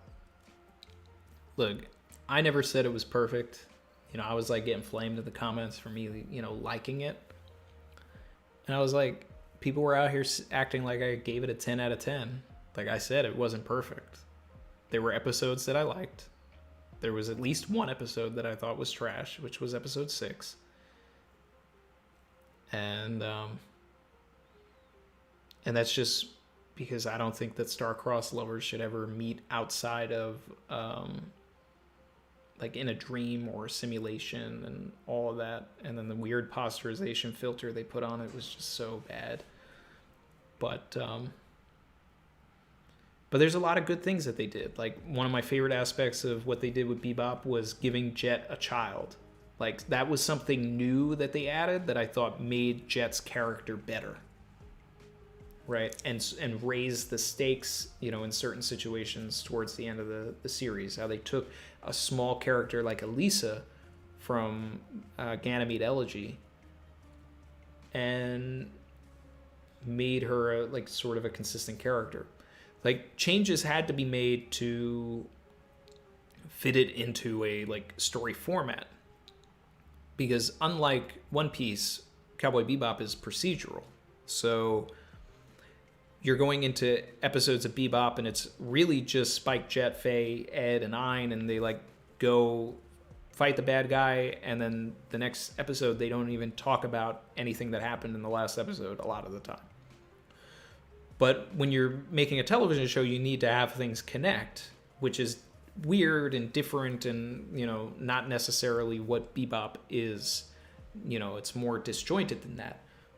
But that's not the way that television, like live action television, is written or is worked. So they had to modify things to fit that. And I thought that the way that they modified things worked in some cases. A lot of the Vicious and Julia stuff didn't necessarily work for me in the beginning. It got better after episode 6, I thought. That's when I felt like everything started to sort of mesh for Vicious and Julia in particular. So this is a little taste of my thoughts. My favorite episode was episode 4. I love the callback to Gateway Shuffle. I also thought it was hilarious that they changed the what the eco-terrorists were doing. They weren't turning them into monkeys anymore. They were turning them into trees, which reminded me of the Don Cheadle Funny or Die sketch where he was just turning people into trees. So I don't know. I was on board for it, but I also thought it was like one of Faye's best episodes, and it was funny, it was quippy, like it was different and the same at the same time, and that's what an adaptation should be. You know, you don't go into a Marvel or a DC movie expecting exactly an adaptation to cover everything perfectly, right? Like, I'm not going to go into The Dark Knight and be mad that they only adapted The Long Halloween in like one segment where you actually see Harvey Dent, Gordon, and Batman together on a roof. I'm not going to get mad at any sort of references that are made in any, you know, the Marvel movies. Like, they're doing their own thing, but they're also like homaging the original thing, and that's what it was. It was an homage to the original series. And from that perspective, and being able to step outside of that because I understand what goes into it, I'm like, you know what, I enjoy this for what it is. And that's why I said it was like, this is the best live action adaptation that's been done, because it was done from the television format, rather than trying to compress everything, trying to force everything. Were there cringy moments? Yeah. Were there bad lines? Yeah. Were there good lines? Yeah, there was a lot of them. But, you know, what gets shared on Twitter is a lot of the stuff that people didn't like. And I knew that was going to happen. I even said, like, there's things that people are going to, like, flame on and all that. But there's actually a lot of good stuff in the series.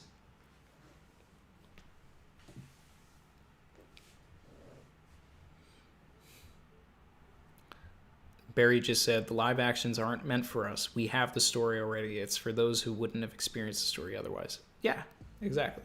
And I think that it's a great way for someone that's never watched Bebop to sort of like have something to watch on Netflix and get sort of an idea of like what Bebop is, and like it may draw them to the series. It's not a replacement for Bebop. And I think that that's like a disconnect that I saw on Twitter, is that people think that when a live action is being made that it's supposed to be a replacement. So it really should be a one-to-one adaptation so that someone doesn't have to watch the anime anymore. They can just watch the live action.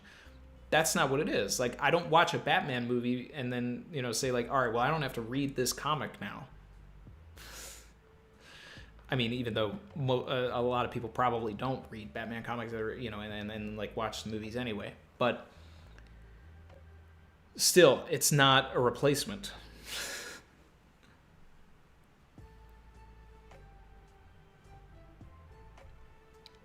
Godspeed said, only thing I also hate was what they did to Julia and Vicious story, and it is kind of off to me. I'm interested in where they're going to take the Julia and Vicious stuff in season 2, so I'm kind of like, I'm not going to jump on that until I see what they do with it. Because it's like, okay, this is an interesting sort of diversion. Where are you going to take it, though? So, and Ed was a little strange or whatever, but, you know, give the person a chance to, you know, there's only one scene. So, you know, you got to see what happens in season 2.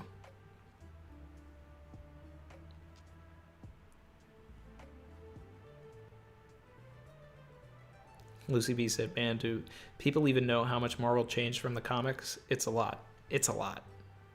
But people love it. And no one talks about it, like, in the same way.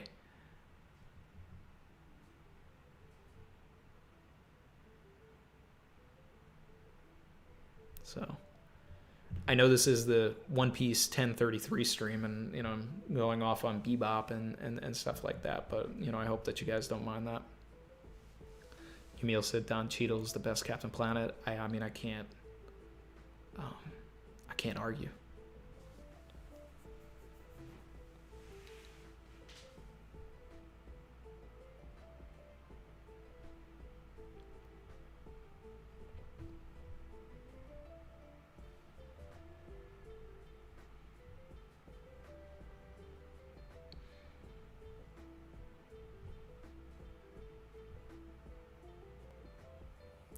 Barry said, I've only seen the first 5 eps so far, but I have been having fun with it so far. I've got some critiques, but I'm approaching it as an adaptation. Yeah. So episode 4 was my favorite. Episode 1 I thought, you know, was good. Episodes 2 and 3 I thought were slow and sort of off the path a bit. And then it like sort of restructured itself by 4.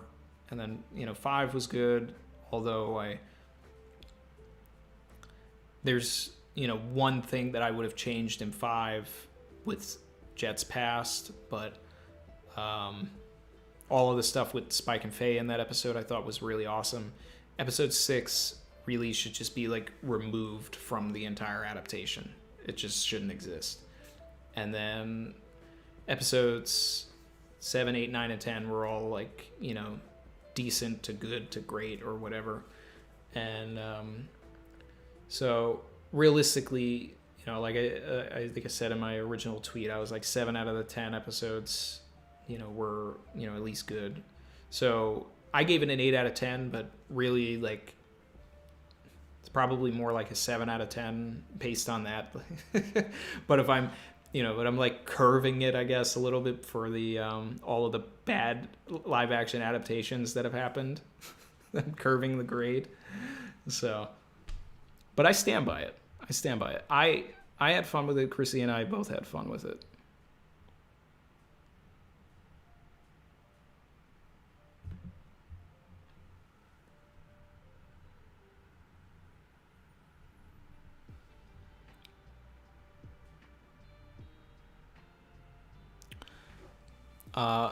So Siddhartha asked Randy an interesting fact. Do you think that during the fight with Zoro versus Mr. One, the Wado Ichimonji took out Haki from Zoro? Sorry for spamming.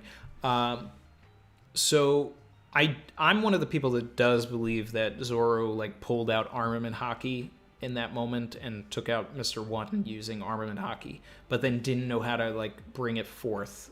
Because if you go back to like the post Alabasta section, there's a moment where Zoro is like sitting all bandaged up on a rock and he's like looking at the Wado and he's like, how can I draw that power out again?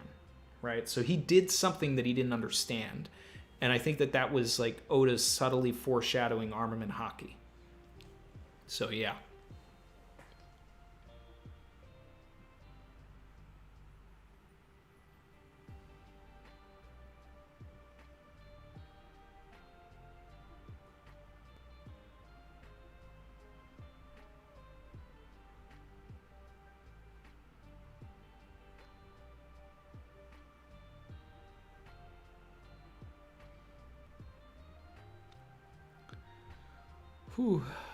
Catch it up on the chat one last time, and then I'm probably gonna run out, guys. Let's see.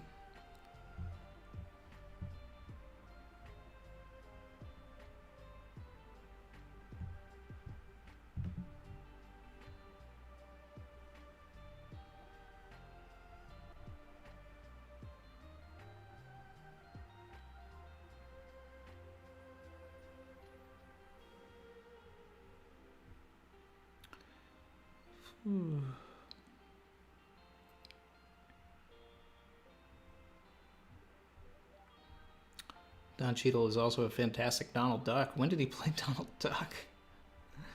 In Space Jam or something? Because I know he was in the new Space Jam.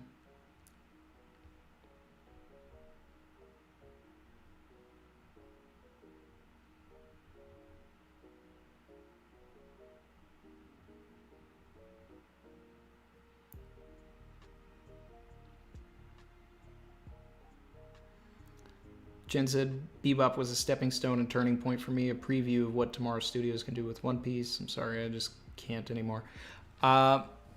So, look, I think what tomorrow's studios did with Bebop will translate better in the One Piece world. There's also, the heads of tomorrow's studios are the same, and they are producing One Piece, right? So at the very top, from a creative producerial role, you know, Marty Adelstein and Becky Clemens will be there, but the directors, the writers, the showrunner, like, that's all different, and those are the people that really actually go out and, you know, hands-on make the product. So Bebop is the closest thing we can look at to see what we can expect from the One Piece live action. But these are also two different shows. Whereas I actually do expect the One Piece live action to take less liberties than Bebop did. Because One Piece is an anthology. Well, not necessarily an anthology, but it's an epic, right? It follows a through line, more like a Game of Thrones would, whereas Bebop is actually more of an anthology, where every episode is different and separated from the rest. So it makes more sense to follow that through line, whereas Bebop had to create that through line. That's already set for us in One Piece. So things will be cut, things will be different no matter what. But I'm excited for it. Anybody who's not, that's fine, and you know, I understand why, but I'm excited for it. I've been waiting years for it. Decades. So, Barry said they do DuckTales. It's amazing. They give Darkwing Duck a backstory in an episode called The Duck Knight Rises. That's great.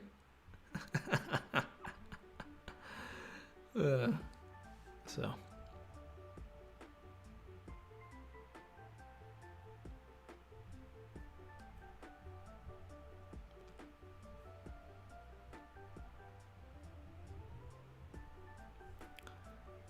All right.